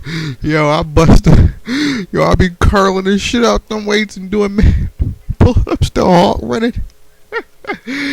Where this boy, man? Yo, I'm telling you, they definitely give you that gym mentality, that work ethic mentality. I definitely appreciate that example that the Road Warriors brought. You know what I mean? Anyhow, I was talking about. Yeah, I was talking about The Rock. What was the name of the movie when The Rock was coaching the football team, and there was even some kid on the team who was actually he was supposed to be like Samoan or something like that. Look kind of like The Rock when he was a kid, because he's a picture. He had a big half-row. I call it a half-row because it's like you're half black and you're half something. I don't know. I don't know. You mixed? What are you? You're black and you're.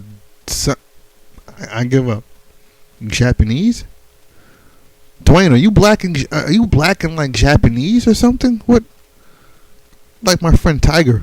Anyway, you know what I'm saying? It'd be cool to see, you know what I mean? Even an MMA thing, because I don't know if you noticed, for some reason, every night on Spike TV, this is pathetic. They play movies featuring WWE wrestlers. They played Doom just this last weekend, just this last Thursday, and they also played, fuck's the name of that shit? They played this movie with Stone Cold, where he's some underground fighter or something like that. You know what I mean? It's just, what the fuck, No Holds Barred was like some knockout bare knuckle shit. You know what I mean? I could definitely see the WWE possibly profiting. Put it this way, if you think about it, they could probably do a football team movie. I could see a baseball movie. You know what I mean? With all the drama and suspense of a baseball game. You know what I mean? Wouldn't require as much physicality. God forbid a wrestler was to get hurt on a football field filming a movie, taking time out. You know what I mean? Something like that. That kind of sucked. And you figure when they had the XFL, you know what I mean? Didn't they have like a whole? We figured he probably still has connections to maybe rent out some type of arena or venue. You know what I mean? Probably do something like that. I mean, hell, Donald Trump, somebody that Vince is cool with, had the what's the name of that shit? It was like some weird football league type of thing they had going on. I forgot the name of that shit, but they had something different going on there. A different league name. They played it there. I don't know. They could do a football movie. I was thinking. I was also thinking about that. Also that you remember when Vince also had the WBF. You know what I mean? he probably still has old footage he can jerk off to. Gary Stridham and all that steroid shit he's kind of fixated on. It's whatever, whatever floats your boat. Anyhow, they could do a bodybuilding movie. Imagine that. Imagine WWE doing a bodybuilding movie. You know what I mean? About bodybuilders. Maybe there's other people with those kind of fetishes. Those guys look ridiculous. With the they inject like silicone, like saline into like their body parts. You know what I mean? And also the spray. The spray on tans look ridiculous. Yo, like. I don't know, man. These guys want to be big and black. Is that your? How you gonna be a black? How you gonna be a black face bodybuilder? You know what I'm saying? Oh man, they could do a basketball one with some of the tall guys. Kali is a big ass basketball player. You know what I mean? Just co-starring in there. I don't know. You know what I'm saying? All that PG shit. They could damn near do Space Jam. I mean, what the fuck? You know what I mean? Speaking of movies involving sports, why the hell is one...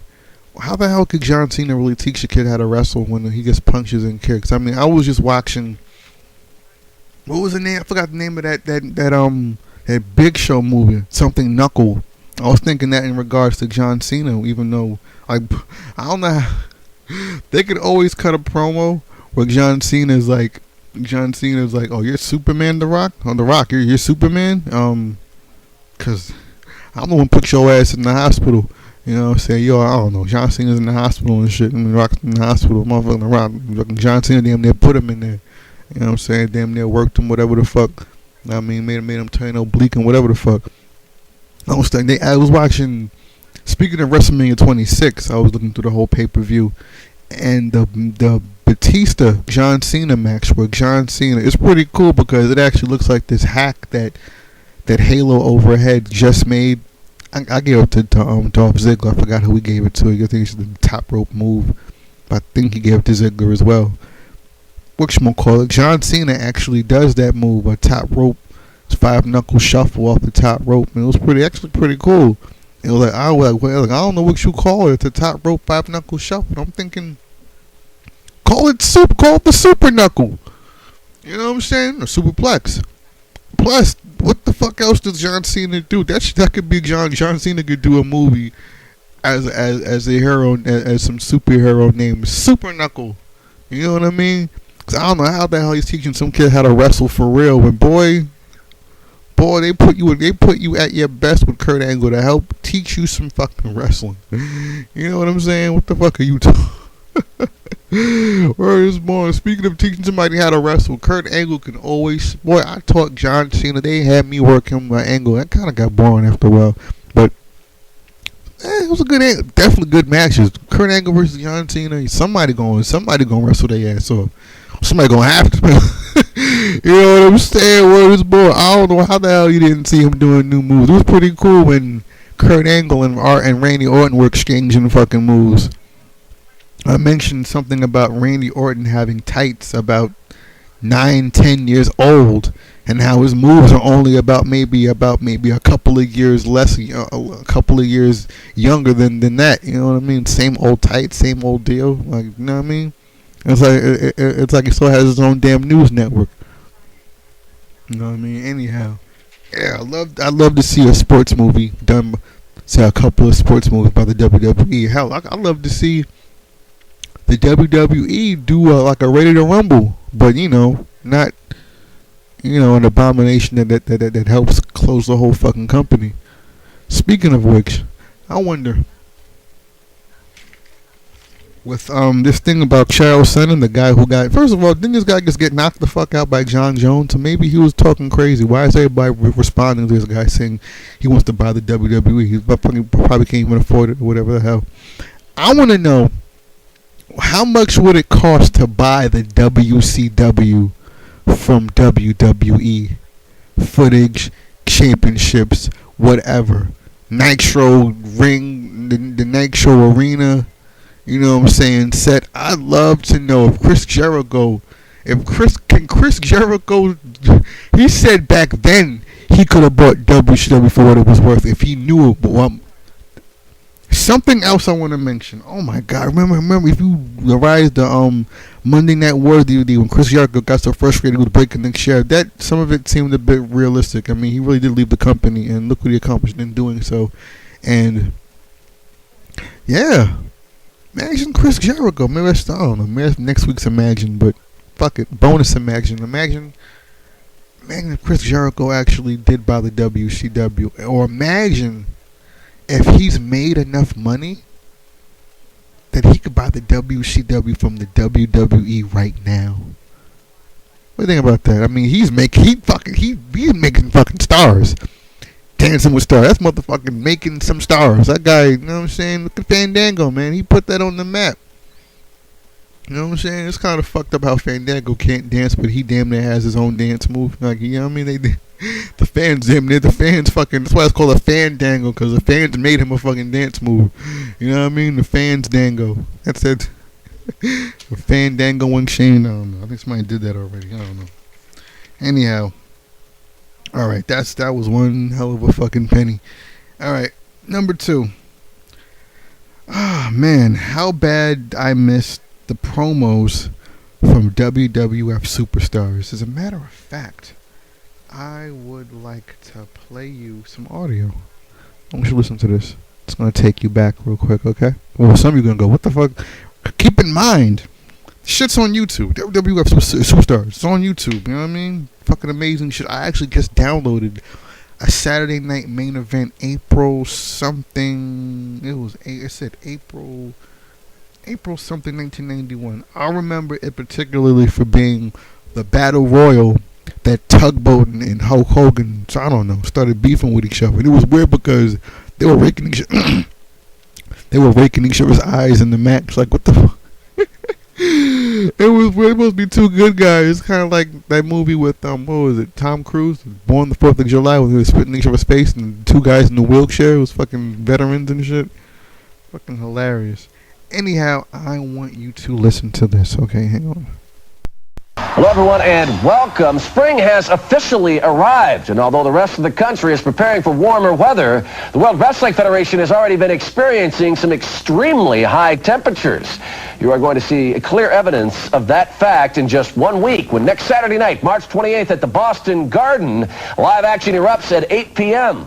In one hot matchup, Bret the Hitman Hart takes on the superstar who cost him the Intercontinental Belt, the law enforcement officer from Canada, the Mountie. And in the main event, a very volatile Macho Man Randy Savage collides with Jake the Snake Roberts in a steel cage match. Now, the worst thing that could happen to you in a cage is not getting your head run into this. No, that would hurt. Might even knock you out. But the worst thing that could happen is if you start acting like a little monkey, which you do a lot, Randy, with your running around up and down the ropes and all that stuff. See, snakes slither around. They don't do none of that stuff up and down, no.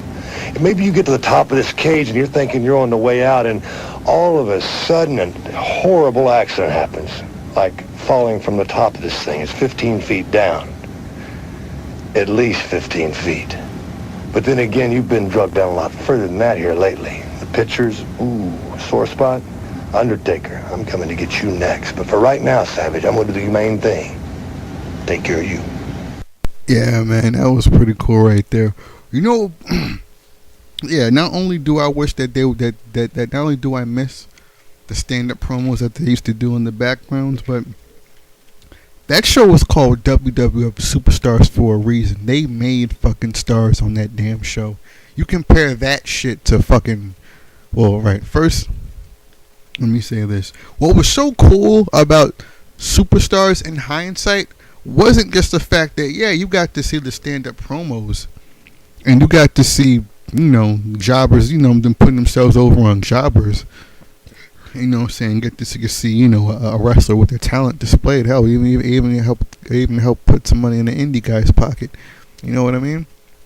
But what was so cool about those stand-up promos is that if you listen, Sean Mooney said Saturday night at the Boston Garden. That's a house show. That was so cool about those promos is that they were doing promos for house shows. So yeah, you might not get to a house show, the Boston Garden. I'm not fucking going there to see a house show. Fucking, well, I mean, But it was incredible because you got to really get to hear them, all the same, got to connect with them right through the camera. You know what I'm saying? That's damn near about as good as going to a house show and actually getting a, you know what I mean, getting a picture to put on Facebook with them and all that shit, which would be pretty cool all the same. But not only do I wish that they took it a bit further. I mean, they've done they do all that. They'll even you know, hell, even show a flashback from a pay-per-view, or you know what I mean, they really did build angles on there. You know what I'm saying? I wish they not only did that, but could even use the technology of today, because they had green screens back then. You know what I mean? You're watching it on an old VC. Somebody hooked their VCR up to the computer and uploaded a VHS. You know what I mean, online, and you could see the tracking and adjusting the tracking. They were tracking this when there's little white lines and the VCR marks and what have you. And that'd be so cool if even the Eric Bischoff promos he did where he was challenging Vince McMahon, and they had the whole background and the lights, and they had all the camera angles and the black and white, and you know what I mean, all that cinematography. Imagine them doing that with like a green screen where you could really have like stuff move. So say you had Cain cutting a promo, like you really could have like fire moving in the background just from a green screen. You could probably have multiple angles of you know what I mean. You could probably have them in a whole room with like green shit going on and cam moving around them, and you know what I mean.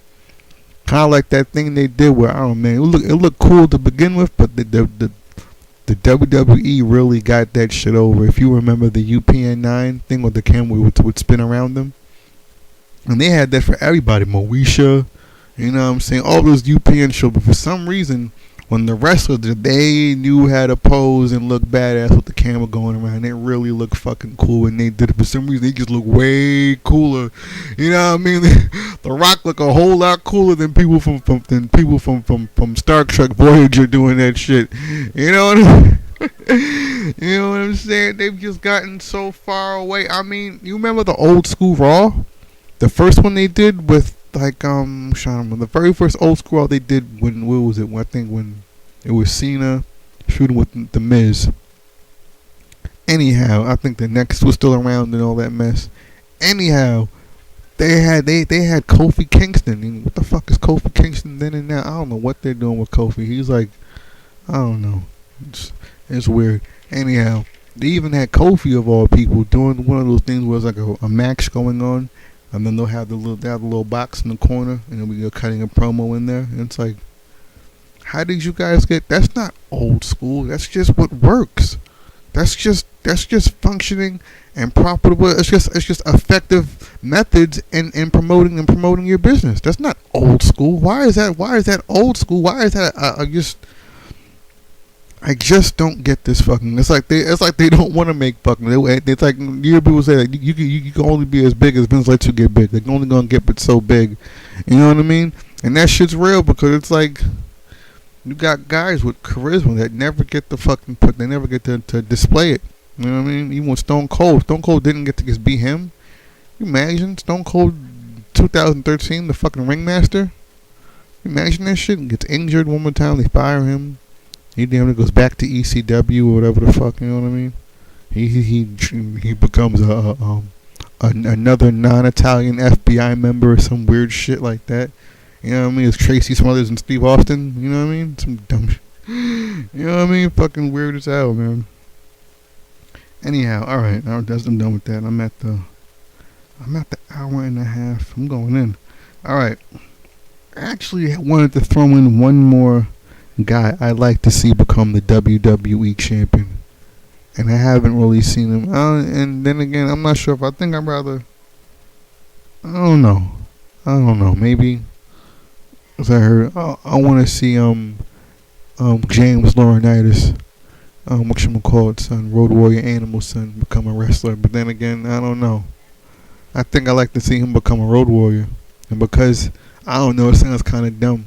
His name will be. I'm thinking this name will be Road Warrior Ace, because his nephew. He's the nephew of Johnny Ace, and he's a Road Warrior. So you put that together. You know what I mean? Road Warrior Ace. It'd be fucking cool.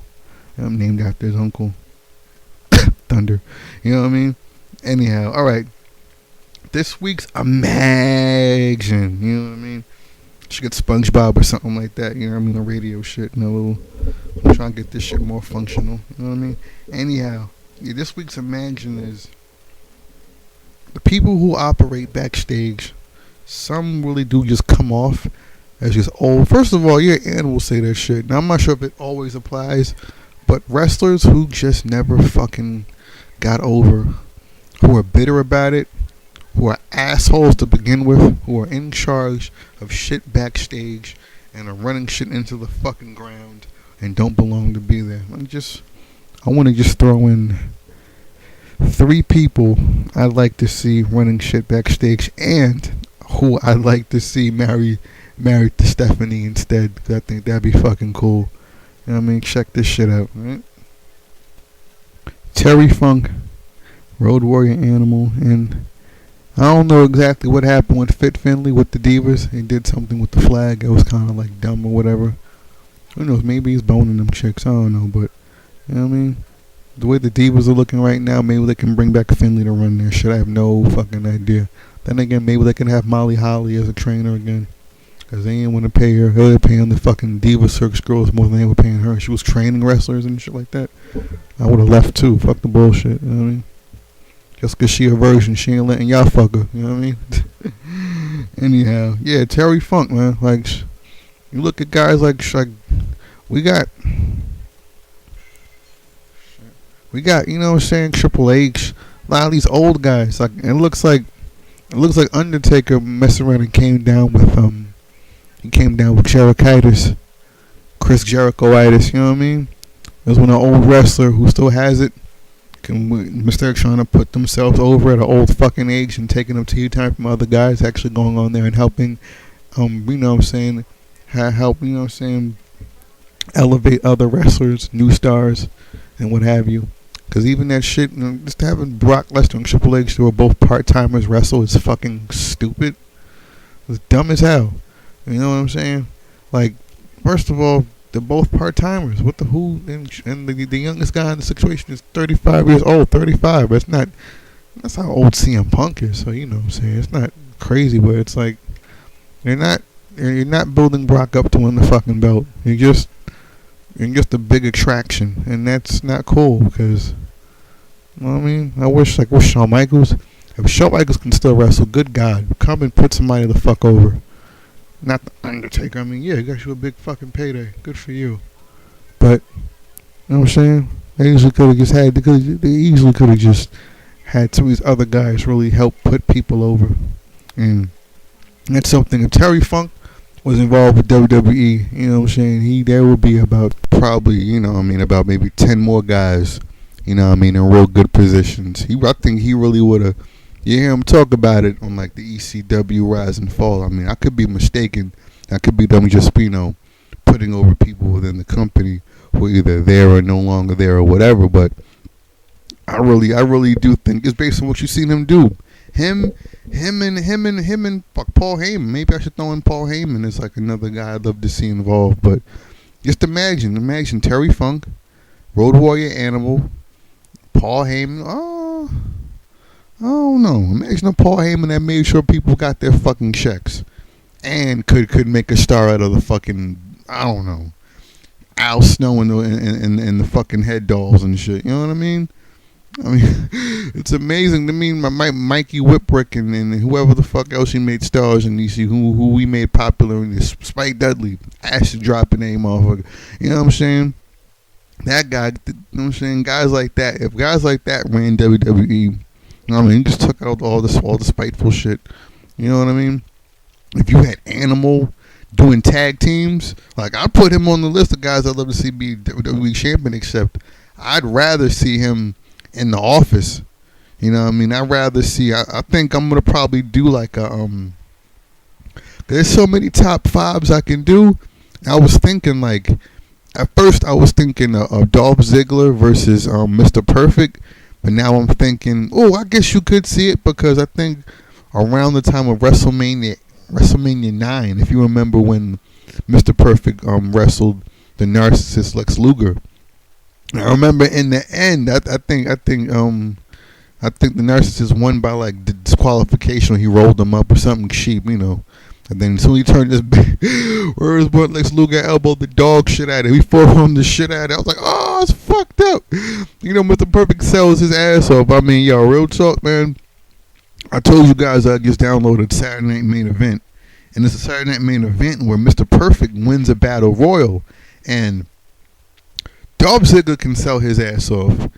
Mr. Perfect can sell his ass off. But there are like ways that they both sell differently, where it's like it complements each other. I would love to see Dolph Ziggler, you know, as a heel, and I guess the face Mr. Perfect. I don't think have we ever seen Nick Nemeth, or even when he was the caddy for Kerwin White, was he even a good guy then? No, right? So I don't think we've ever seen him as a heel. He might turn into like the Ultimate Warrior, like the opposite. Because remember, the Ultimate Warrior has that distinction of being like a really popular wrestler, yet a guy who never ever turned heel.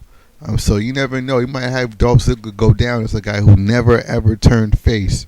You know what I mean? I mean, we loved it when he won that belt, but I don't want him to be a fucking good guy. Just based on the fact that I haven't really seen him really get to be a heel. You know what I mean? Like, what the fuck? They got him having a concussion on SmackDown. He's not even like the fucking focal point of the fucking show. Like, it's what the hell, man? They need to have, they're gonna have the Shield beating up people backstage. Have Dolph Ziggler and fucking Biggie Langston beat the shit out of some fucking body. I mean, what the fuck? The last guy I seen Dolph Ziggler fight backstage is when he tackled John Cena through the fucking bathroom stall fucking walls and shit. How long ago was that? AJ was still courting fucking Dolph back then. They didn't kiss. You know what I mean? She wasn't wearing this fucking t-shirt yet. Real ass backwards. I think I might have mentioned this already, but I swear to God, can you imagine if CM Punk married Stephanie? First of all, CM Punk lays pipe. Man, I don't know. Where's boy? I think CM Punk lays pipe. Where's boy, man? So yeah, imagine COO Punk. Imagine that. Imagine CM Punk was a higher up in the WWE and not doing so, selling out, playing politics or anything corny like that. Just imagine CM Punk as just, even having some kind of authority, maybe winning the belt, a whole bunch of times, maybe a bit more, but not really doing it because he played any politics, he buried anybody, Pretty much, if CM Punk got where Triple H is in the business right now, but didn't do it carrying bags or, anything stupid like that, you know what I'm saying? That'd be pretty fucking cool. I mean, I don't know, I don't know how different it would be. Just imagine Triple H not being where if anything, just imagine this Triple H not being where CM Punk is. I mean, Triple H, not being in that position, and CM Punk being in there instead. I don't know what the fuck put Triple H. Fuck Triple H, because, if he wasn't, it's kind of funny seeing him with the WCW title in that office, seeing how he's such an office company man, but, when he was in WCW, they ain't give him that much fucking love, so it's like, dog, really? That's just weird. I was weird how that whole thing even went down with Eric Bischoff handing him a fucking title that he damn near gets handed fucking 13 more fucking times. It's ridiculous.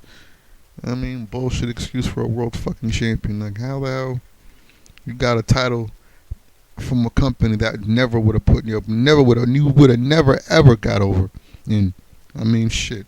What the hell? When Triple H was in WCW, I guess he didn't even have anybody's bags to fucking carry. Or maybe that shit didn't work. Maybe that shit didn't even work. You know what I'm saying? I have no idea. Anyway, that's about it. Like I said, Johnny Ace, Road Warrior Ace. I'm looking at that. That shit really would be fucking cool. You know what I mean? If you listen to Road Warrior Animal Shoot, he was saying how he would love. I don't know if he'd love to bring his son into the business, but he says that he does. He believes that he does have the talent to excel in this company. I don't know what his charisma factor is. You know what I mean? I ain't hear that nigga cut one promo, so I don't know how good James Laurinaitis can talk. You know what I'm saying? Hopefully it's some, you know what I mean? You figure it's somewhere in between his dad and his uncle. Hopefully more toward his dad, you know what I'm saying? Anyhow, let me get to Monday Night Raw, and then I'm going to get to these news. Factors. Oh, and I just found out, I saw Impact. I saw what Austin Aries did to Christy Hemme. And I read Mark Madden talking about how I didn't even think about Dixie Carter being a female and how to take that into consideration of whether she'd check her brother for doing that, being disrespectful to ladies in a company owned by a woman, seeing how Austin Aries' tag team partner is a guy who in character spit in her fucking face and didn't get fired, didn't get fucking kayfabe fucking fired. They didn't, you know what I mean? Nah, hey, none of that shit.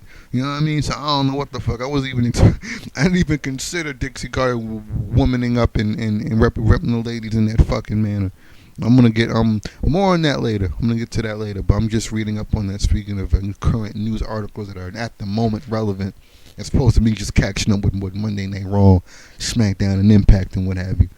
Alright, so Monday Night Raw opened up. I was out. I came in the house just in time to hear John Cena say that the fans are DTF, doing the fan dance. Yo, he funny as hell. Yo, that shit got every now and then, John Cena definitely has something. Cause you be damn, John Cena doesn't get a chuckle out of you. You know what I mean? The whole turning his heel, that was kind of funny. It was like, you idiot. Keep in mind they're booing him while he did this shit. So like I said before, you don't need to turn heel. First of all, if he turned heel, people will fucking cheer. As a good guy, people boo him because it's fucking horrible. You know what I mean? I don't know. I mean, the kids love his ass. Like I said, I was just watching TLC 2009 in regards to all the people who were stunned. I'm looking at this shit and it looked like they were supposed to both fall through the table at the same time. Like maybe that's why they later on did the CM Punk angle where, like, you know, they had the double championships. You know what I'm saying? Maybe maybe it was like something that got put off.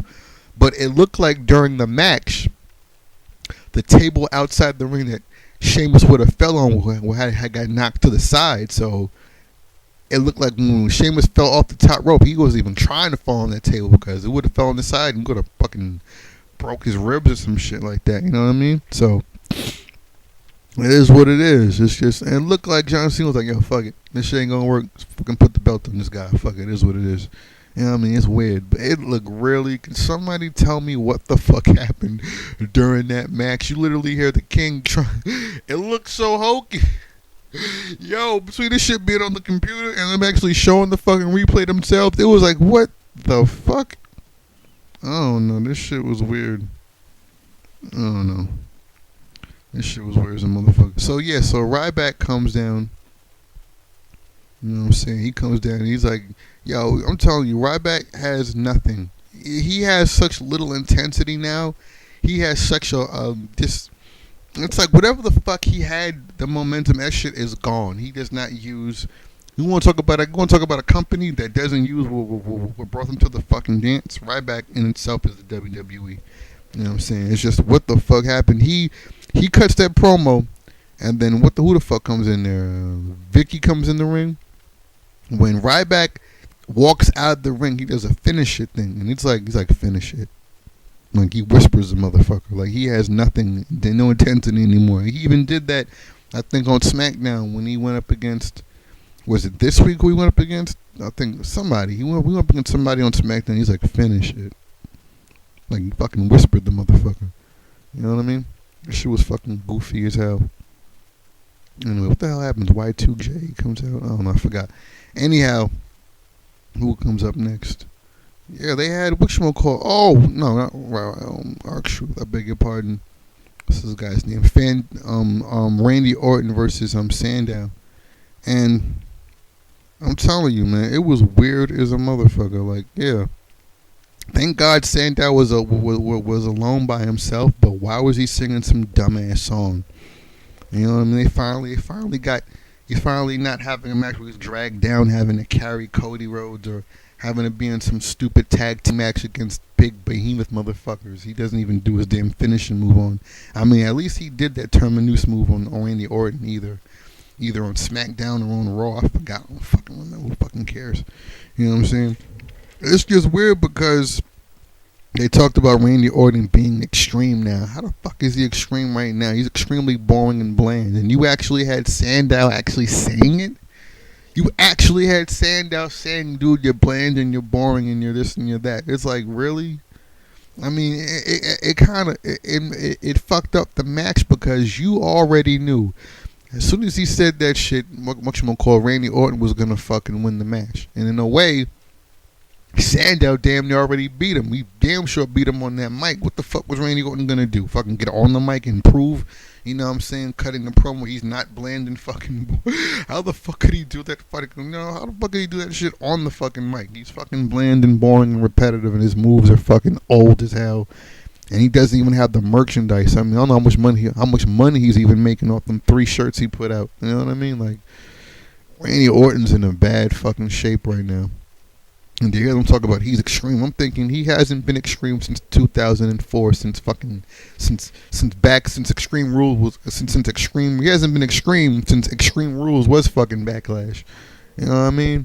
Shit, I think the last time Kurt Angle was extreme was when he wrestled Kurt Angle at the One Night Stand in 2006. When he was all still glorious and cocky and got tapped out and he's smiling the whole time. Shit was weird. Yo, what a turnaround for the Randy Orton character, you know what I'm saying? I was actually watching WrestleMania 20. I talked about I got the audio from that John Cena Big Show match. And there was the promo between that Randy Orton cut talking about Mick Foley throwing him down the stairs. You know what I'm saying? He had the Intercontinental title. He had the he had Evolution still, and it was weird because I'm talking about when they finally started calling Batista the Animal, and this, that, and the third. It was like finally, because him wearing that suit and having that dumbass goatee or the thing down the fucking middle just didn't. Oh God, yo! I'm telling you, want to talk about if Ryback? Some people comparing Ryback to Batista the way he talks now, and if Ryback is Batista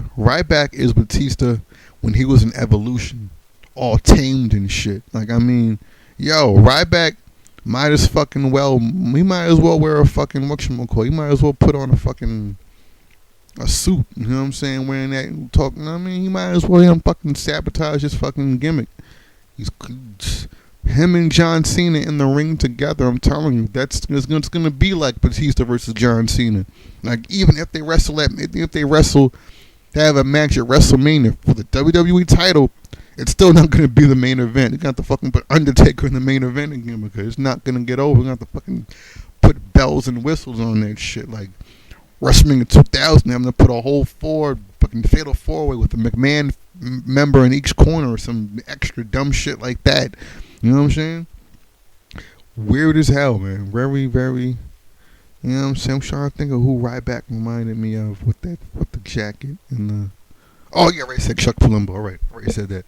Anyhow, all right. So Y2J does some kind of promo backstage. I already forgot what it was. I didn't take any notes on it.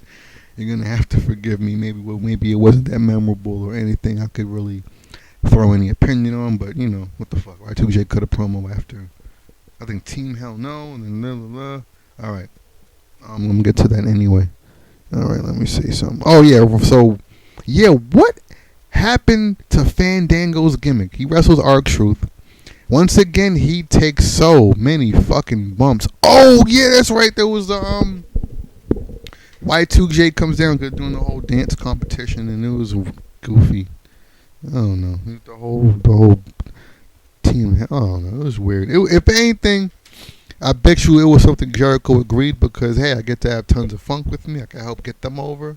You know what I mean? If anything, it was probably just typical Jericho doing good business, helping the company. You know, and I love him for that shit. Real talk.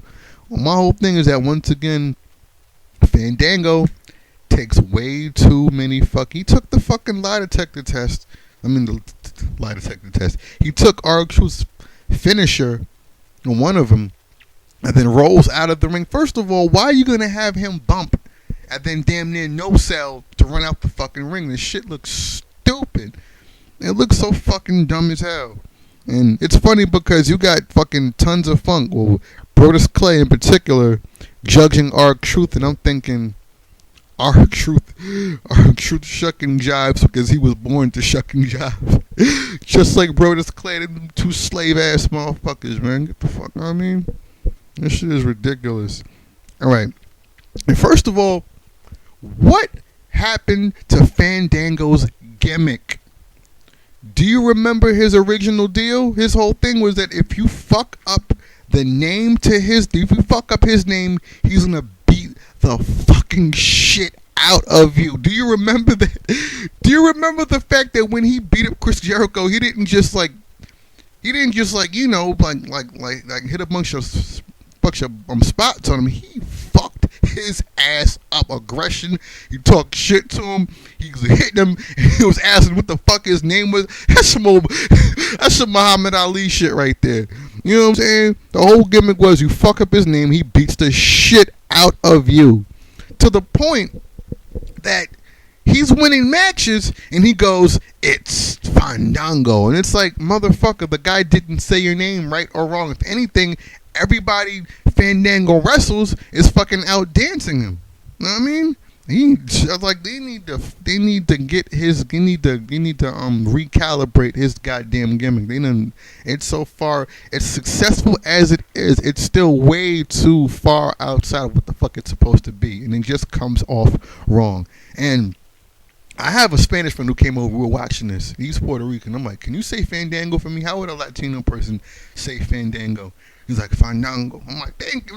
Not even that. It's just I was saying that. I was telling him that I was writing the notes for the show. I was like, yo, I'm going to call Fandango Fangringo because he's white as hell trying to be Latin and say. It's like, how the hell are you going to tell me how to say Fandango when you're too white to say it? Yo, you see, he says it wrong as that's why he can't dance. That's why he's got no hips. You damn near could have had Psychosis doing that shit. He does a leg drop. He's Latin. He could probably dance. If Conan could fucking dance on his MySpace on that show, damn near before he got the hip replacement. You know what I'm saying? Fucking Latin fucking hips. You know what I'm saying? Yo, Fandango should have been a Spanish person. You know what I'm saying? For real. They're gonna damn near it just reminds me that, you know, Terry Taylor could have been Mr. Perfect. You know what I'm saying? We're gonna put the gimmick on him. And just reminds you how ass backwards this company can be at fucking times. It's really weird. You know what I'm saying? Anyway, people were chanting AJ? I think they were chanting something else. Oh, alright, I'm trying to what the hell was I looking at? Alright, so okay, so I think after that they showed that they started showing the other footage of Brock going into the office and tearing up the fucking place. But alright, how intense is Ryback? He can't even say no? I don't even know what the fuck that means. That's why I'm going to do a Raw review about a week after I took the notes. I don't know what the fuck I'm even talking about to a degree. Alright. Oh, that's right. Whatchamacallit. So here comes Zeb Coulter during something. The Shield versus Colt. Alright. Let's talk about Oh, okay. So Del Rio versus Dolph Ziggler, and I forgot what the fuck even happened.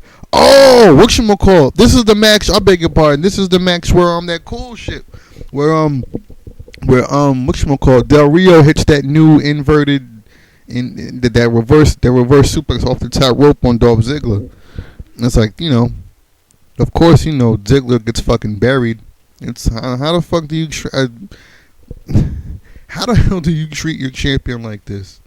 It's fucking ridiculous. You know what I'm saying? I was thinking that Zeb Coulter came out in the beginning of the match, like towards the match. I was thinking I don't know. Anyhow, let's just move on. Alright, further and further. Oh yeah, alright, first before I even get to that, let's just get to Cesaro. Cesaro having that match. Oh, matter of fact, no, I beg your pardon. Shield versus Kofi Kingston. You know what I'm saying? Oh, whatchamacallit? That was weird. That backstage segment they had with the Divas. You know what I'm saying? I don't know. It's just He don't know how to fucking run a goddamn company anymore. But, you know what I mean? When you got money and you got fans who fucking defend the shit you do so desperately, I guess you can get away with putting on a half-ass fucking product. You know what I'm saying? Here's what the fuck it is, though.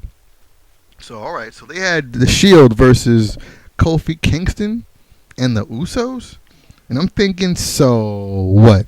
Brown people are jobbers no matter what?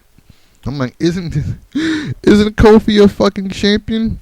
You know what I'm saying? I was thinking, why not just have a tag match and then have Dean on commentary, seeing how Dean's the talker, and he's looking like he's on the fast track to really, you know what I'm saying, really being that next star in the business. So why not sit his ass the fuck down? Let's hear what he has to say. Cut that promo. Be that new Roddy Piper, Brian Pillman people are talking about. I haven't seen the Roddy. I kind of see the Roddy Piper.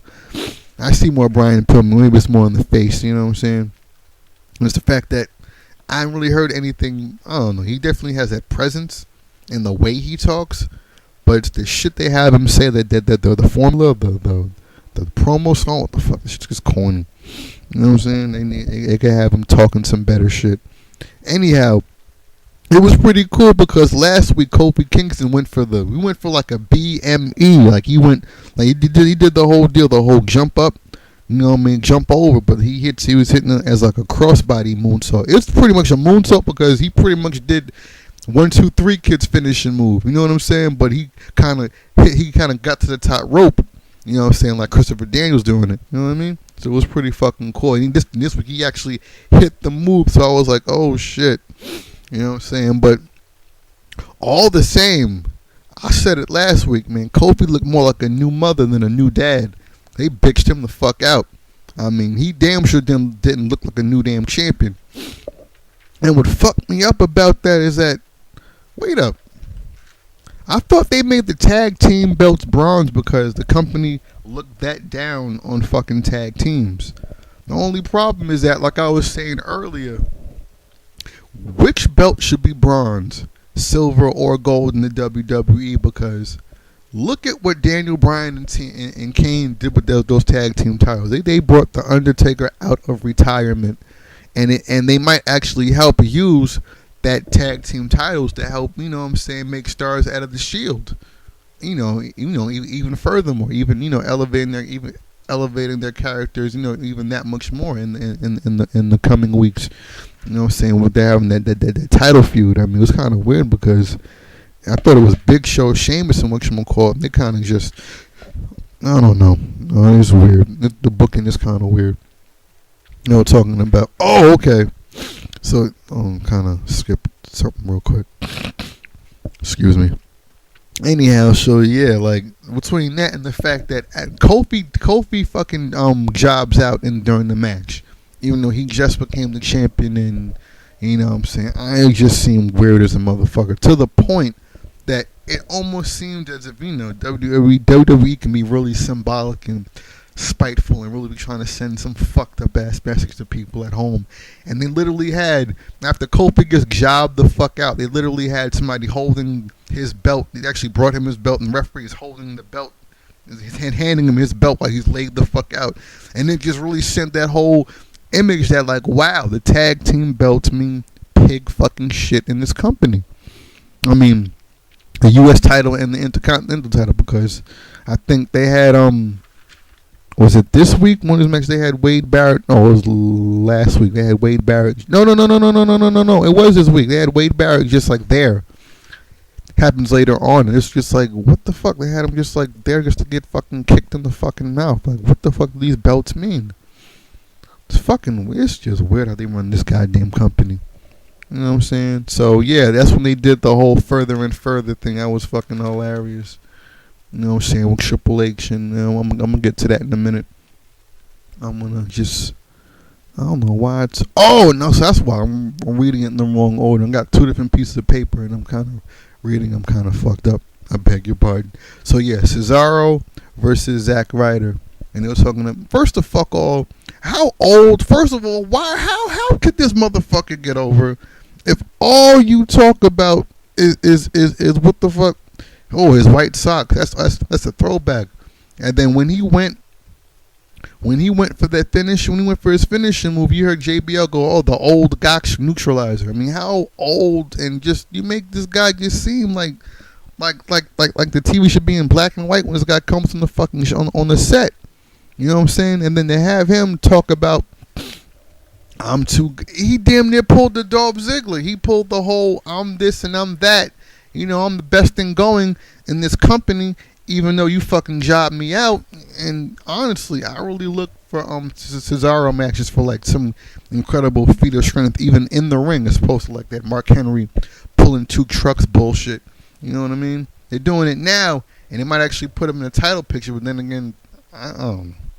You know what I'm saying? I don't know. With Mark Henry, it's kind of fucking weird because they were doing that shit before and they fucking buried him. He was getting F5 by Brock Lesnar. He had them ugly ass fucking extension braids in his fucking hair. That shit look ugly as hell. You know what I'm saying? It is what it is, though. Whatchamacallit? Yeah, so I don't know what they're going to be doing with Cesaro. Is Cesaro going to be like serious now?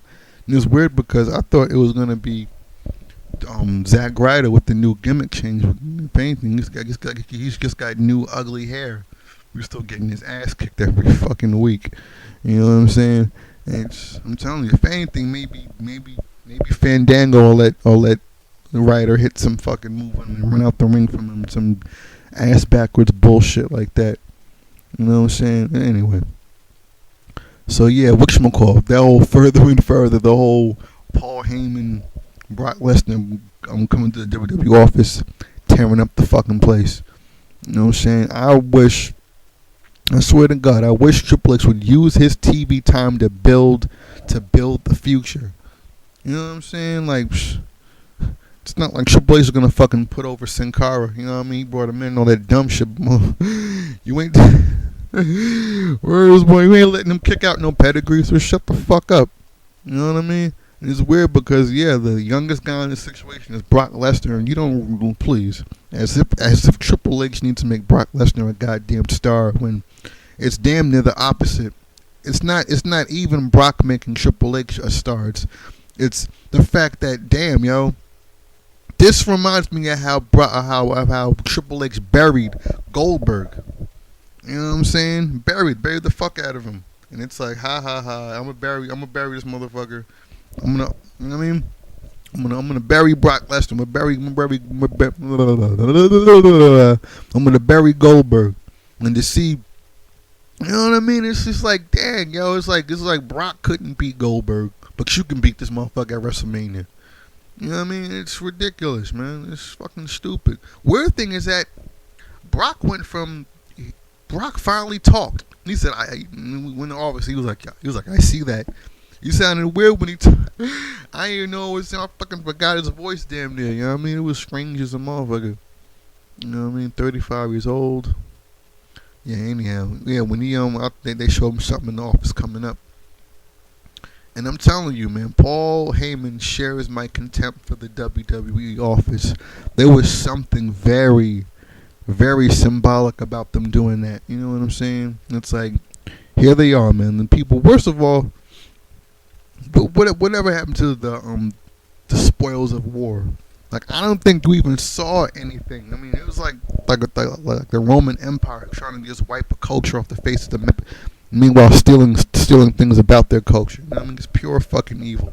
I don't think we even saw one thing about WCW in that entire office until you got to Triple H's office. And first of all, that can't be that motherfucker's office. That shit is way too small. And what did Triple H say in my office? I'm like, nigga, your office, one office has a guy you pay to fucking, you got a fucking indie guy paid to get slammed on the table by Brock. And in the other office, did you hear that fake Triple H pop? That was like 3 people butthurt going, no, he doesn't have a big nose. He deserved to be champion all those times. He doesn't carry bags. Triple H. That shit was like 4 Triple H's and this shit went dead. Yeah. Oh my God. You know, they probably piped that shit in, put plants in the audience. Did so fucking much to sell the perception that Triple H is over when he is fucking not. Not even when you beat former UFC champion Brock Lesnar at WrestleMania. You know what I'm saying? I'm telling you, yeah, I remember Don Tony talking about this WrestleMania was really about redemption, as opposed to any other pay-per-view.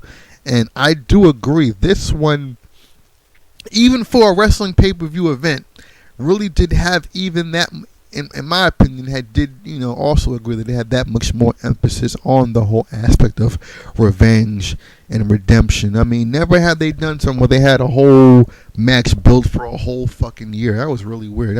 What the fuck? Shit. It's not like, Hulk Hogan. I mean, you almost had that shit with Hulk Hogan winning the belt at WrestleMania 7. You know what I'm saying? After, you know what I mean? In a way, you kind of had that shit. But even that wasn't as close. You know what I mean? Even though they was almost legit. So I was just, I swear to God, I was watching Halloween Havoc. You know what I mean? I got a whole, you can download that shit right off of, what the fuck's the name of this shit? YouTube. What's the name of this shit? I really just say that. It was weird, but I'm telling you. The fact that Brock in his prime never won the World Heavyweight title. First of all, he looked good with that belt.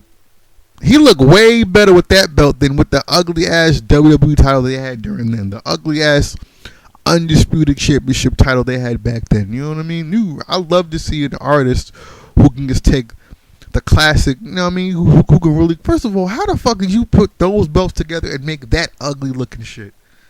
That shit fucked me up in the head. You telling me that is what happens when you put those two beautiful ass belts together? You get that ugly looking shit right there?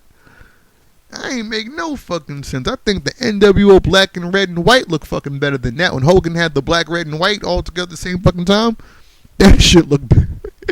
Y'all combine the two NWO factions better than them two ass belts. You know what I'm saying? For real, yo. And it was funny as hell because...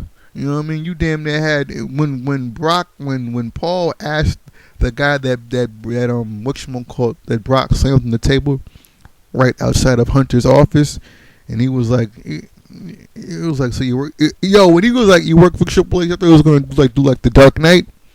So why do you dress like him? You know what I'm saying? That shit sounded funny as hell. You know what I mean? Anyhow, all right, more on this. Let me chop up the rest of this wrestling shit real quick. I'm almost done. I'm actually running out of disk space. I have to just kind of reload this somehow. Alright, so you had Caitlyn and the Funkadactyls versus AJ and the Bellas. And it was dumb because, first of all, in the beginning when that shit started, I'm thinking, so is AJ crazy or is she fucking stupid? Because you know what I'm saying? This shit is just weird as a motherfucker. You know what I mean? And then whatchamacallit, when Caitlyn was getting her ass beat by the Bellas. You know what I mean? And I don't know, they could have done something better than that finish because AJ gets fucking speared. You know what I mean? I think Caitlyn damn near put her foot on whatchamacallit when she won. Speaking of WrestleMania, you know what I'm saying? The Ultimate Warrior, I think he beat Savage like that at WrestleMania 7. He put his foot on him. That was a weird fucking finish. He kept hitting him with the move, and Macho Man kept rolling out of the fucking ring. Do you remember that shit? What the hell was going on with that match? That shit was weird as hell. You know what I'm saying? Oh man. Anyhow, yeah, yo, they had Caitlyn fucking get the shit beat out of her by the Bellas. They did the whole fucking twin magic. You know what I mean? They hit her with some stupid move, and they didn't even roll her up. They hit her with a stupid... She got fucking jobbed out by a stupid move. She hit her like... You know what I mean? So when she finally beats AJ and doesn't even get her hands on whatchamacallit. I forgot what Naomi did. She probably did some incredible shit as usual, but doesn't get... You know what I mean? Get that rub for it. I almost forgot about Alicia Fox when they got her doing the cable, the cancer shit. Cancer drive thing or what have you. See Esmond Cole, breast cancer among African American women and all that stuff. You know what I mean? Anyhow, yeah, Caitlyn pins AJ, and the first thing you see is the Bellas putting up the loser L sign on their foreheads. So it's like, I don't know. She didn't really get to redeem herself, and it didn't really build any heat. First of all, who is Caitlyn even gonna wrestle at a pay-per-view? Is it gonna be one of the Bellas? I don't get it. You know what I'm saying? That shit was weird as a motherfucker. I'm trying to find out. Was it this week they did the whole thing with the I think that was this week they did the thing with the Funkadactyls with the that backstage segment where it was like you heard the Bellas hiding out somewhere. I don't know. It was weird. I don't know. Real forgettable shit. No fucking divas. Who gives a fuck? The company doesn't. You know what I mean? Anyhow, yeah, Sheamus and Mark Henry backstage doing some gay shit. I don't fucking care.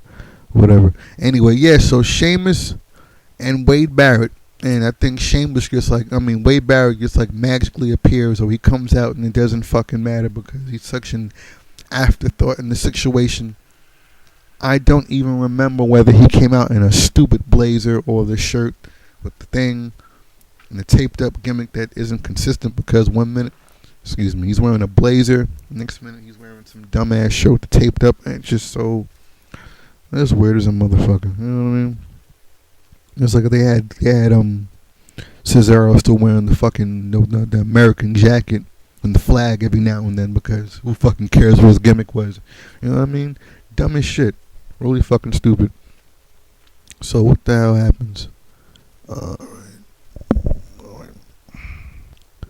Well, anyway, after the match, what kind of threw me off was the fact that not only it threw me off because I think Mark Henry attacks Sheamus after the match, but he doesn't say that's what I do. And I'm thinking I think it was whatchamacallit, but alright. I think it was a bunch of people who didn't say their catchphrases and kind of just threw me off. I think between Jack Swagger, I think he didn't say we the people, and then you had Ryback not say feed me more, and then you had first you had Mark Henry not say that's what I do. You know what I mean? Monday Night Raw, live television, pay-per-view a week away or 2 weeks away or whatever. You know what I'm saying? Really weird. So when they did the whole Ryback and Cain deal, I'm thinking it would really be weird if you don't even fucking hear feed me more. And you don't. He didn't say feed me more, and he fucking beat Cain, and he did that cool thing we caught him off the top rope and damn near turned the shell shock into like a shell. Good Lord. It's like a shell shocking. Close this damn window. The sounds of spring, good Lord. You know what I mean? Anyhow, yeah, he damn near turned the shell shock into like a muscle buster. It was pretty fucking cool to do it like that, and it was really sudden. You know what I'm saying? But it was just like, I'm hoping, what was it that? I forgot what the fuck happened after the match, but it was just like, I think that was when, I think I was looking at the way, that's right. Whatchamacallit beat Mark Henry, Mark Henry beat Sheamus with a belt. And I was thinking, if they're going to do the same old thing they just did from WrestleMania 29, you know what I mean? The same, like literally like weeks. We haven't even had another pay-per-view since this shit. So we're damn near building back-to-back pay-per-views with people getting whipped and shit. I'm thinking, I hope to God that you guys do remember to at least build this shit up this fucking time. So, you know what I mean? I'm trying to think what the hell happened on Smackdown this week following Mark Henry beating Sheamus with a goddamn belt. And I don't think anything really happened. Like even after I just knew that while Mark Henry was pulling those trucks, he was gonna get fucking bro kicked right in the goddamn head, which didn't happen. Which is, I don't know, weird. I don't know, kind of uneventful. It's kind of looking for a bro kick out the corner. I mean, I haven't seen Sheamus bro kick anybody, you know, from off camera since John Morrison. Since he was shooting with John Morrison. Maybe he has done it since, but I haven't seen that shit. I haven't seen him, you know, bro kick the Shield or anything like that. Anybody backstage. You know what I mean? Anyhow, let me wrap up this news real quick, and after that, I'm gonna be posting this bad boy online. Okay? So let's go down the news, and all right. Before I get into the news, real quick, it just dawned on me what I was trying to. What someone call. First of all, did you see Triple H come down to the ring talking that in my office shit when he had the sleeves rolled down? I'm thinking, what do you think? You Jean-Claude Van Damme? Remember all those Jean-Claude Van Damme movies? He had his fucking sleeves rolled up. It's like, how much of a badass do you really have to try to fucking be when we all know you're fucking an ass kissing pussy? You know what I mean? Maybe I don't have the steroids to knock out Triple H, but please, whole lot of people do. You know what I'm saying? Fucking faggot, man. I hate Triple H. You know what I'm saying? It's worse when you got a guy like him trying to be the good guy. It's ridiculous. You know what I'm saying? The guy is just not fucking over. It's pathetic. Just self-serving bullshit. I think even Mark Madden says, like, first of all, if you're really gonna be taking up TV time and taking spots away from other guys, you should at least be wrestling full time. Like, literally. And you know what I mean? And Brock is gonna be. I'm telling you, yo, Brock Lesnar is looking like Scott Steiner. Bad and Goldberg are a legitimate badass brought in to fucking put Triple H over when he's a fucking pussy. You know what I mean? An ass kissing pussy. He learned how to fucking do that talk. I am the game. It's from eating Stephanie out. Nah. This pussy tastes good. Nah. Get the fuck out of here. Fucking pussy. Anyhow, let me get. Oh, okay, I'm looking at this thing now. Yeah, Ryback backstage with Team Hell No. And I'm telling you, Ryback can't even insult people. It's one thing when you're talking about Mick Foley, you shut your stinking mouth. And all that dumb shit. When you hear him talking with Cain, he's like, you are not a man. I am a man. He damn near talks like Krang from the new fucking Ninja Turtles cartoon. I am the one named Krang. I am the one named Ryback who is the man. You are not the man. It was fucking ridiculous. You know what I'm saying? Anyhow, alright, news. What in the hooey hell is going on in TNA Impact? First of all, why the fuck is Austin Aries even mad at Christy Hemme? Didn't I say on the, I don't know if you listen, but the very first show I did on here about Austin Aries during the I was on reviewing WrestleMania. I also reviewed Impact for that week, and I was saying how Austin Aries, like, I don't really see anything about him that really sticks out as far as his character goes. Well, now, you know, I guess his character was really stuck out and stuck it right in Christy Hemme's face. That was really disrespectful. First of all, I was saying how Austin Aries and another TNA guy with generic bullshit music. If anything, he has the drums and shit. And when Christy Hemme announced the wrong name, it wasn't until Austin Aries came out and they had the drums. And I swear to God, yo, Christy Hemme doing ring announcing for TNA. How can she not fuck up? How can she not fuck the names up when everybody has shitty, generic, forgettable fucking music? I didn't know what, yo, I did not know that I could have swore that was bad influence coming out. You know what I'm saying? Because the music, who the fuck can tell one theme song from another? You know what I'm saying? Bad enough weren't they coming out to the whole It Factor theme music? His shit sticks out. His theme song is more memorable. Not that Austin did it, not that generic bullshit. You know what I'm saying? It sounds like TNA going to a commercial break. You know what I'm saying? Generic bullshit rock music. So I don't know why the fuck I don't know why he even be mad at her. It's not her fault they gave you generic, forgettable ass music and nobody remembers. And then put you on a tag team. You know what I'm saying? Getting frog splashed by Chavo Guerrero every fucking week. I mean, it's not her fault. You know what I mean? The fuck is that? That shit was, I'd love to see them not do a damn thing. Put it this way. If that was Brooke Hogan, you better fucking believe some shit would have fucking went down. And I don't know what kind of idiot, you know what I mean, Christy Hemme is behind the scenes that made him get so frustrated. I don't think she is an idiot. I mean, I heard people say she thinks she knows more than she does know. You know what I mean? And she fucks up announcing names with the card in her hand. It is what it is. I ain't trying to justify her being disrespected and shit. I was messed up, you know what I mean? My whole deal is just, you know what I'm saying, what the hell, man?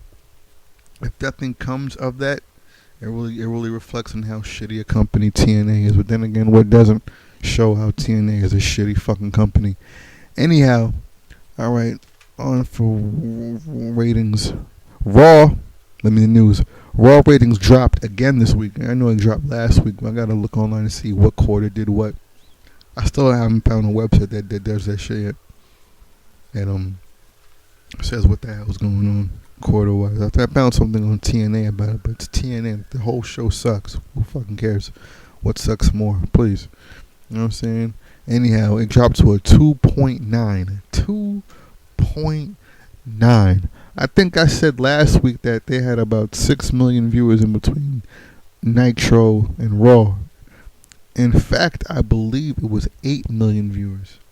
So when you have Raw dropping from below a 3, it's like, damn, you even, you know what I mean? 2.9 in the rating, that's ridiculous. And I'm not the type to go, oh, it's because the, NBA, whatever. First of all, I mean, I love to know what the ratings were when the NBA players were on back during the Attitude Era. You know what I mean? People say you're living in the past. Fuck living in the past. Living on when this shit was good. Not about, who gives a fuck how old this shit is. The shit was good, not old. It wasn't that fucking old because it's not that out of damn day. If anything, this shit going on there now reflecting. Can you imagine if they had an Attitude Era now with all the Facebook sex tape shit going on right now and shit like that? Can you imagine? Do you imagine a 2013 Attitude Era? You know how fucking more wrong she would be, seeing how it would only be a reflection of popular culture and society. You know what I'm saying? It should be off the fucking hook. So, you know what I mean? I don't know. It's just, while they're putting on a shit fucking product, there's no fuck. That is a fucking excuse. Oh my god, I'm watching this replayed. AJ Lee is a fucking retard. Or plays a damn good one on television. Anyhow. And them Funkadactyls is with Caitlyn. Good lords. I know somebody ate now. Be respectful to the ladies. Matter of fact, speaking of being respectful to the ladies, come to find out, Molly Holly did an interview with In Your Head. In Your Head radio. I know of In Your Head because I remember New Jack doing an interview with them talking about when Rob Van Dam said he wasn't a man because of what the fuck happened all the way back during mass transit or whatever the fuck. I don't know. Really weird to bring that shit up that so late. And wow, I'm telling you, I think, did I mention that it'd be cool to have Molly Holly as like a backstage person training the divas? You know, she used to do that. You know what I mean, I don't know. I don't know what the hell Finley did. I mean, aside from, doing that angle with the American flag or something like that got him fired. You know what I mean? It'd be cool to see him come back. I mean, I don't know. Was he like, did he have heat? Was it like, oh, he finally got an excuse to get rid of this motherfucker? Like, what? I don't know what the hell that whole deal was. You know what I mean? But, like, how bad do the Divas situation have to fucking be? You might as well just bring him the fuck back in. Really. You know what I mean? I don't know. Anyhow, so, yo, how small is AJ? I'm looking at this match right now on the Moon Channel, and I'm thinking, people were saying that the Divas don't like to wrestle with AJ because she's so small that even though I hear she actually is a capable wrestler, you know what I'm saying, she's so little that she doesn't even make a noise. Like, her bumps don't make any noise in the fucking ring because she's so small. You know what I mean? Weird. She's beautiful. You know what I'm saying? It's a dopey gimmick, you know what I mean? And they really did take all the momentum by making her the wow, who is she sucking off to become the Raw general manager? You know what I mean? She was actually making some good decisions too. I ain't like her, skipping to the ring with a fucking power, with a fucking, pantsuit on. That shit was kind of retarded. Anyhow, yeah, I gotta look up. I forgot what the hell Molly even discussed during the interview. I'm gonna have to look that back up. I'm just letting you guys know Molly Holly has an interview. I ain't get a chance to even look at it. I forgot what the hell she discusses. I should have wrote that shit down. Anyhow, Dolph got a concussion on SmackDown and he might not be at the pay-per-view. And man, it's really gonna be disappointing because I really was looking forward to seeing Dolph Ziggler defend the World Heavyweight title, you know what I mean, at a pay-per-view following up, with him winning the belt. It would have been really fucking cool and really would have been a step towards legitimizing him as a heel and a champion and as a great wrestler who earned his spot in this company. And it's like them burying him. Matter of fact, I was saying how I think a couple of weeks ago how Dolph Ziggler sells moves so well, especially that damn bro kick, that it looked like he looked like he got a concussion from them bro kicks he got. Come to find out, he actually was kicked in the head by Jack Swagger during the match on SmackDown, where he just popped up at ringside. Didn't even have him come to the ring. He just was there. Really fucking stupid. You know what I mean? Kind of making him an afterthought. On pretty much when last time I checked, when you're the fucking champion of a show, You should be somewhat of like, the face of the product somehow. And I couldn't. Could you tell me who the face of SmackDown is? Good or bad? You know what I mean? Like, I know it ain't Del Rio. I know it ain't Sheamus or Randy Orton. Who the, you know what I mean? Booker T? JBL? You know what I mean? I don't know what the fuck going on over there. You know what I mean? So yeah, when he gets kicked in the head by Jack Swagger, and supposedly he got kicked so hard that he didn't remember Tuesday or Monday. Like he had to watch Monday Night Raw just to figure out what the fuck happened on Monday Night Raw. You know what I'm saying? He had to watch, like he said, he damn near all he could remember was like being in the hospital, or like he said all he could remember was them going from Wednesday, that them taking as AJ and Big E bringing them to the airport with that Wednesday after the Tuesday tapings of SmackDown. Man, it just shows you that guy gives it. He really does give to this company, and I want to see this company give back to him. I mean, goodness. I mean, he might end up with like CTE, brain bleeding, and all that kind of fucked up shit. Him being so young. And this is a way to kick off his first title run. You know what I mean? What if all his runs he gets a damn concussion? You know what I mean? It really would suck.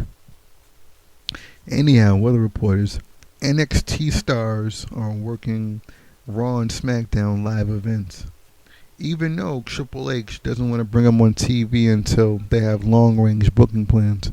My whole thing is that, isn't Sin Cara and The Miz coming back to television? Maybe not The Miz. Fuck The Miz. Fucking piece of shit.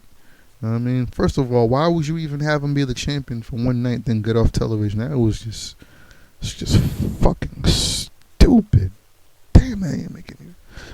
Like I said, man, the fucking Intercontinental title might as well be bronze, or made out of plastic or some dumb shit like that. You know what I mean? They're gonna fucking way to run your damn company. And the whole thing is that, yeah, with Sin. First of all, what the fuck, Sin Cara? Who the hell was he gonna hit with that Spanish Fly move every goddamn week? I mean, what's with those stupid ass lights? And like, how the fuck did you not know he boxed his fucking noodle before you even try to put him on Monday Night Raw live, where he boxes 10 times more? Like, really? This is the only... I hate it when, like, the only black guy they bring sucks. The only Mexican guy they bring sucks. The only woman they bring sucks. The only Arab guy they bring sucks. The only Asian guy they bring sucks. It's like, really? Of all the Mexicans you brought this piece of shit? I still want to know where the fuck Vordell Walker is. Like, is he still working the indies? Is he like, I'm telling you, the guy's got a big black dick. They don't want this shit in the locker room. I'm telling you, man. Guys are fucking threatened. They had that shit on Family Guy.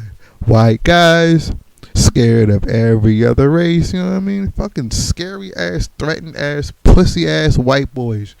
Yeah, I fucking said it. Y'all pussy.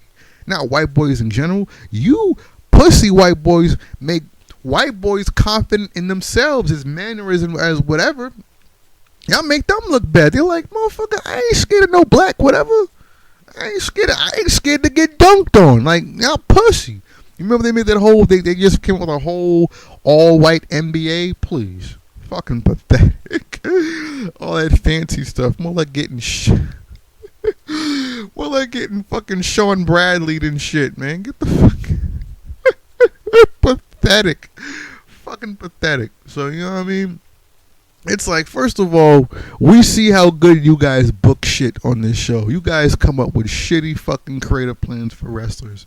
So it's like Triple H is like, I don't want to bring anybody to his long-term TV plans. And what the fuck are you talking about? You guys can't even play, dog. What the hell, dog? What's going on with you and Brock? That shit don't make any, dog. You ain't booking yourself long-term that makes any fucking sense. Shut the fuck up. Maybe you people shouldn't be in charge of this shit. You got this many young, capable people that aren't on television yet. And my whole thing is that we know how Triple H gets down. You're too old to fucking be on top anymore, but you still might be threatened and a piece of shit and just, you know what I'm saying, just fostering an environment that's all about burying people for bullshit, petty ass, You know what I mean? Fucking egotistical. Really egotistical. How you gonna have an ego when you're fucking insecure and you're an asshole because of it? You know what I mean? I hate people that act cocky when deep down they're fucking completely insecure and are acting out because of it. You know what I mean? I love to see these new NXT guys get over it. I love to see a new batch of fresh blood. First of all, Cody Rhodes, get the fuck off of television. You know what I mean? These guys, they had him on a list of underrated. What? I got to check out this fucking list. Underrated? How about overrated? He's overrated. Who put this list? I'm telling you, man. Like, that's how over Dusty Rhodes is. He could still cut a promo backstage to get his son fucking pushed. That's some charisma right fucking there. He has that shit. Your kid can't fucking cut it, man. Anyhow, I love to see these new guys come up, whoever they are. I haven't really been watching a lot of FCW, so actually I'm looking forward to it. So yeah, anyway, the guy who fought John Jones, CM Punk's homeboy, Chael Sonnen, said that he wanted to buy the WWE. And for some waste of fucking time reason, they mentioned it in an article, and not that they mentioned it, the fact that Triple H and the McMahons responded to it. I mean, even if they joked about it, what? Who cares? Like, didn't he just get knocked the fuck out? Like, in the first round? He probably still, brain sloshed and shit like that. You know what I mean? Who gives a fuck? I love to see a person who actually has the money say some shit like that. And seeing how WWE is way too threatening to acknowledge people that are a threat to them or a challenge to them. That's probably why they're responding to this asshole. But let a billionaire, let Panda Energy say, yo, let's get WCW or so, whatever the fuck, some of them old territories you hung on to. You know what I mean? Where is one? They got old AWA footage, man. Come up off of that shit, man. Let's bring that shit back to Minnesota. You know what I mean? Yo, that'd be so cool if the AWA came. I'm telling you, yo. I'm about to read this. Yeah, yo. If I'd love to see, cause I think like the 24/7 on demand logo has like a bunch of old territory logos. You want to be honest?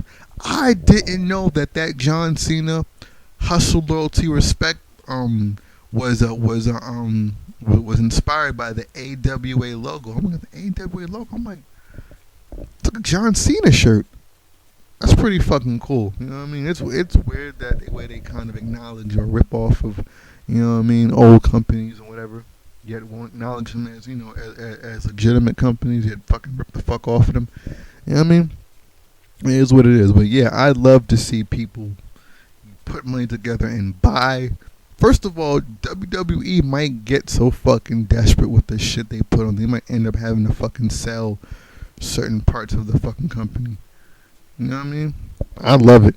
That'd be fucking great if somebody else bought the WCW and ECW from WWE right now because the product is so fucking shitty. You know what I mean?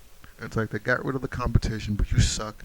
So maybe you might actually make some money off of having competition, off of selling your competition, the competition, and then we really might have another Attitude Era because I was watching the whole WWE 13 deal, and it's like, how the fuck you having an Attitude Era mode when you only act as if you weren't trying to keep people from changing the channel?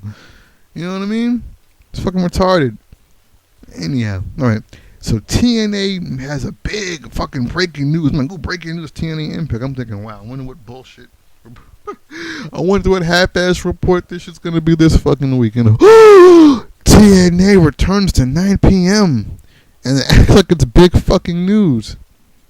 And that YouTube, what the fuck, really? I'm thinking that YouTube shit won't mean dog shit. First of all, who watches TNA for free? You know what I'm saying? When it's on television. Why in the hell would I pay TNA for a YouTube subscription? You must be out of your fucking mind. You must have got that shit from Mickie James and that fucking thing she was doing, fucking hitting people up for money when you were, man, giving your ass a debt, man. You lucky your ass. You got a gold belt to wrestle for, Mickie. You gotta calm the fuck down. I'm telling you, man. And yo, TNA needs to stop. Y'all need to stop playing over on Impact, man. I'm telling you. First of all, when I usually do my little TNA Impact reviews, usually I'm downloading the episode off of YouTube just so I can, make sure I didn't miss anything. I mean, now I know watching this shit I'm not missing. Really, Sting #1 contender? Really? And I do the math. I'm like, okay, Hogan versus Sting equals 113. Bully Ray versus Hulk Hogan, because Hulk Hogan's 59 going on 60 and Sting is 54, so that's 54 plus 59, which gets you 113. Bully Ray is 44, and you add that to Sting and you get 98 years. That's 98 years. 54 plus 44, that's that's 98. That's a 98-year-old. What?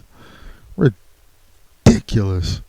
You know what I mean? And to make matters worse, you know that Hogan's gonna get involved in the pay-per-view main event, title match between Bully Ray and Sting. So you gonna put on, that's 113 years plus 44. So that's 113 plus 40. That's 153 plus 4. That's 157 years. That's just out of 3 people. Did I even do that math the right way? 113 plus 44. Yeah, 57. Anyway, yeah, it's just wrong. When I saw that shit, when I saw the whole Sting and thing, I was just like, this is wrong. Y'all wrong for that. I just kept saying it. I'm like, this shit is just wrong. It's just wrong. It is fucking wrong. It is just fucking wrong. I'm fucking watching Scrubs. Wrong.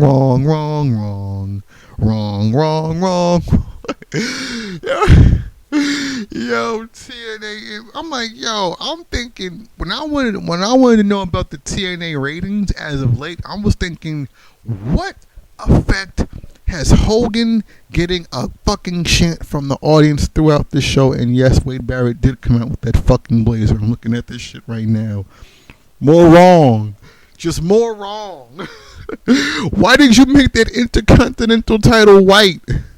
If y'all doing that shit so dirty.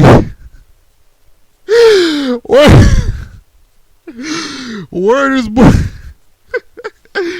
yeah, man, I'm watching this shit on one. I'm about to finish up with y'all the 2:30, 2 hours and 30 minute mark. Let me just wrap up with John Morris. Yeah, TNA Impact, fuck you.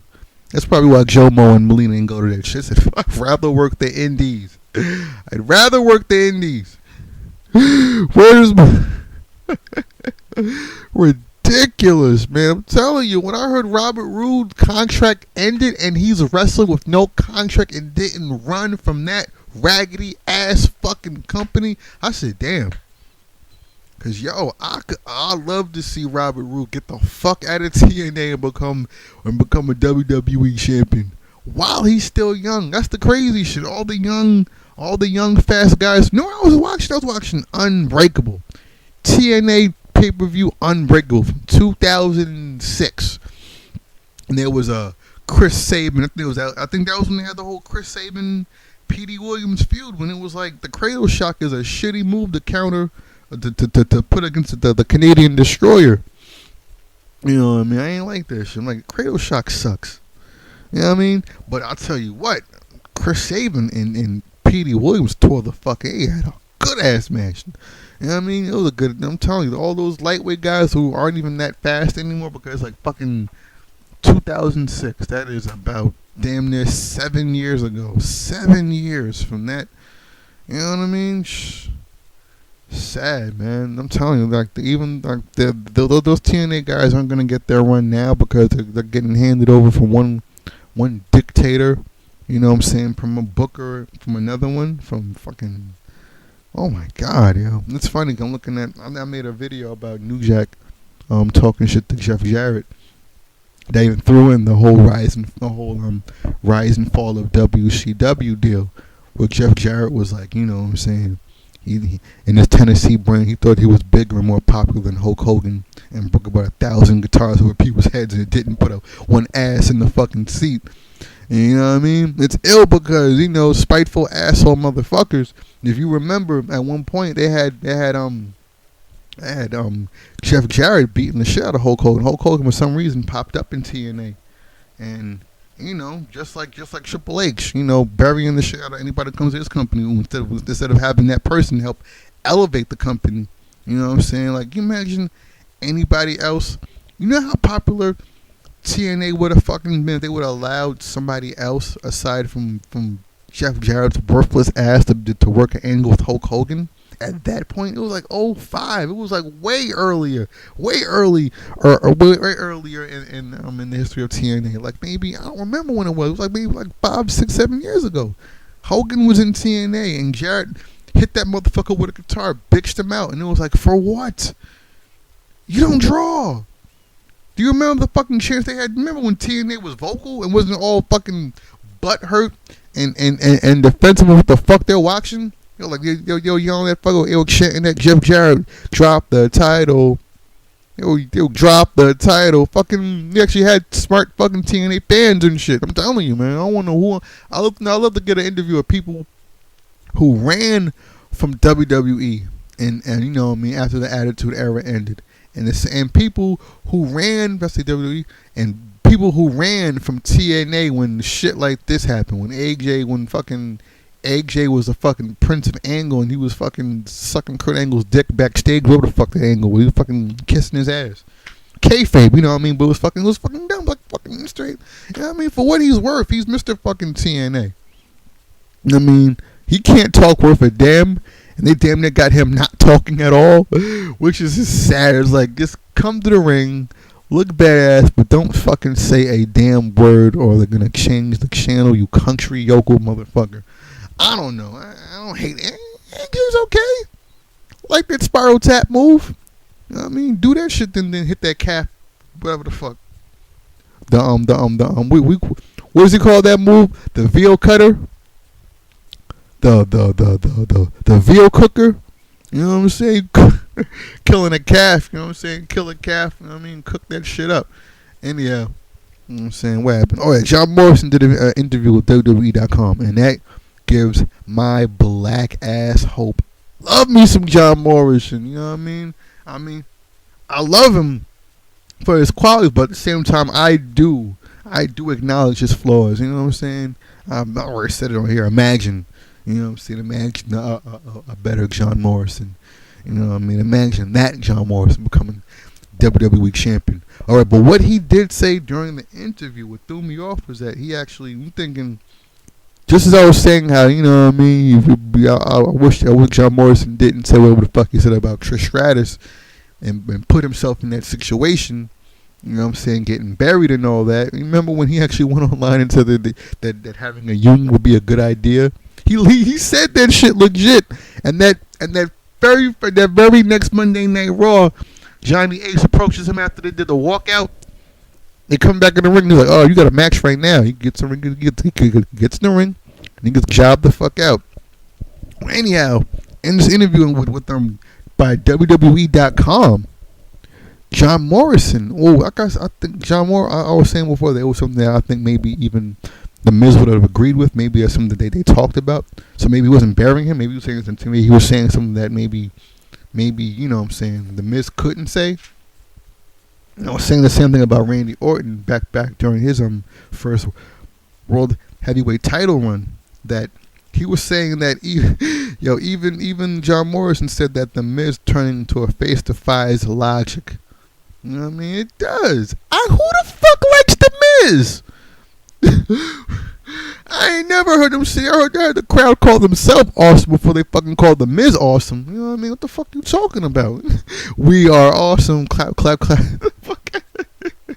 You know what I'm saying? And I remember Randy Orton in the interview saying that he damn near felt sabotage becoming the face when he became the champion. I didn't like this shit. I'm like, Randy Orton is the sole survivor. Really? Who is putting this guy over so fucking far? Really? I don't fucking believe you. You know what I mean? Anyhow, all right, let me wrap this up. One last news report. The WWE, I ain't checked this out because who gives a fuck. And they were talking about how WWE was trying to bury WCW. They threw in, they had a list of 20th stupid WCW moments. And I'm thinking, first of all, did any of those dumb moments happen during the 80-something weeks that they were kicking your ass? Or does any of those moments involve the alliance angle? I'm like, you did some stupid WCW shit. You fucking had Stone Cold fucking join fucking Team W. Oh my God, who the fuck are you to please? You want to talk about fucking a dumb moment? How about fucking letting Rick Rude fucking show up on 2 shows in the same fucking night? Yeah? Yo, if I can name a couple of stupid WCW moments. Do you remember the very first Nitro? What was up with that ugly ass shirt that Lex Luger came out to the ring with? I thought this guy was an egomaniac. What? How could you have an ego and wear something that fucking stupid? Yeah, that ugly ass shirt with the hands at the waist and the whole thing and the mullet and you uncool white motherfuckers. I swear to God. Oh my God, you white people in wrestling are so not fucking cool. Aside from, Jake the Snake, you got some cool white motherfucker. You trust me, I couldn't be racist and watch wrestling because all I get is cool white people shoved down my goddamn throat. So please. Yeah, I'm not saying white people are uncool. I'm saying there are white people in wrestling who are allowed to be unfucking cool. You know what I'm saying? They damn near launched the whole live episode of please. Like I said, Lex Luger damn near probably, because I think he became world heavyweight champion when he came back. Do you think he beat Hogan for it or something like that, right? I mean, anyhow, yeah, like they're gonna mention dumb WCW moments. Shit, name. No. I'm not even trying to say bury yourselves as well. It's just if you're really gonna be only gonna acknowledge another company by burying them, acknowledge the fact that you bought them motherfuckers and then shit, you buried yourself trying to fucking bury them. You know what I mean? When Vince was like, I could put WCW on the shelf, or I can keep it around. You know what I'm saying? What he should have said was, I could put your bitch ass on them. I said this before. But I was like, man, could just tell me that I'm going to put your bitch ass on demand. That's why you TNA fans, y'all really butthurt about WWE. Y'all really so anti-WWE, but you defend this bullshit. Vince McMahon is going to come and put TNA on demand. Not on the shelf, on demand. It's coming. It's coming soon. I didn't even realize that Dixie Carter got ran out of the Impact Zone. They're not allowed back in that shit. They said, nah, just like with the NWA title. When the NWA organization said, we don't like how y'all using our belt. Now, I mean, we want our shit back. And that's what they had to come up with the TNA titles. Because bad title changes. They didn't fucking... Do you remember when Jeff Jarrett beat Raven in Canada with some... Oh, my God, yo. I'm telling you, yo. One of these people are gonna... you... Real dictator warlord shit. And the way warlords and dictators work is there's a dictator this week, and then there's another one next week, and then so forth, and kind of like the way empires rule. You know what I mean? Pretty much, there really is only one way an empire falls, and it's with blood. And I'm telling you, that's what the fuck it is in TNA. And somebody is gonna, Hogan gonna come up missing. They're gonna fucking throw his ass out the window like fucking like the comedian in Watchmen or some shit like that. They're gonna throw his ass out. They're gonna find Hogan. They're gonna find Hogan some fucking place. It's gonna be a fucking words fucking carved in his fucking chest and shit. Even if I'm not capable, even if I'm not capable to be in the ring. Where are they gonna find it? They gonna find his dead fucking body behind that bullshit, man. They need to, y'all need to stop, man. I need to really fucking stop this bullshit. Anyhow, yeah, you know what I'm saying? TNA, WCW, WWF, you're all fucking stupid. And I still all love you companies. You all still giving me great moments, you know what I mean? I remember I used to videotape TNA the pay-per-views. And there was this one Canadian Destroyer. It was a street match between P.D. Williams and AJ Styles. And I think I remember showing my cousin this shit. I'm like, yo, watch this shit, yo. AJ Styles got hit with a Canadian Destroyer so fucking devastating, you know, as far as, you know, kayfabe goes. It had such a, dare I say, impact that after AJ flipped over, he slid on his knees, like, across the ring from the move. It was fucking incredible. Anyhow, that's this week's Thunder Starts. 2 hours and 45 minutes. I'll leave it at that, you know what I mean? I appreciate some feedback. Ace Thunder ABC at Twitter, Ace Thunder 234 on YouTube, or Ace Thunder Thunder Starts. Download my games, download my audios, you know what I mean? Holla at a brother. Like I said, I can use a co-host, so anybody want to Skype it up with me, I'm on Skype, ABC, hit me up, man. Let's chop up this wrestling shit, you know what I mean? Alright,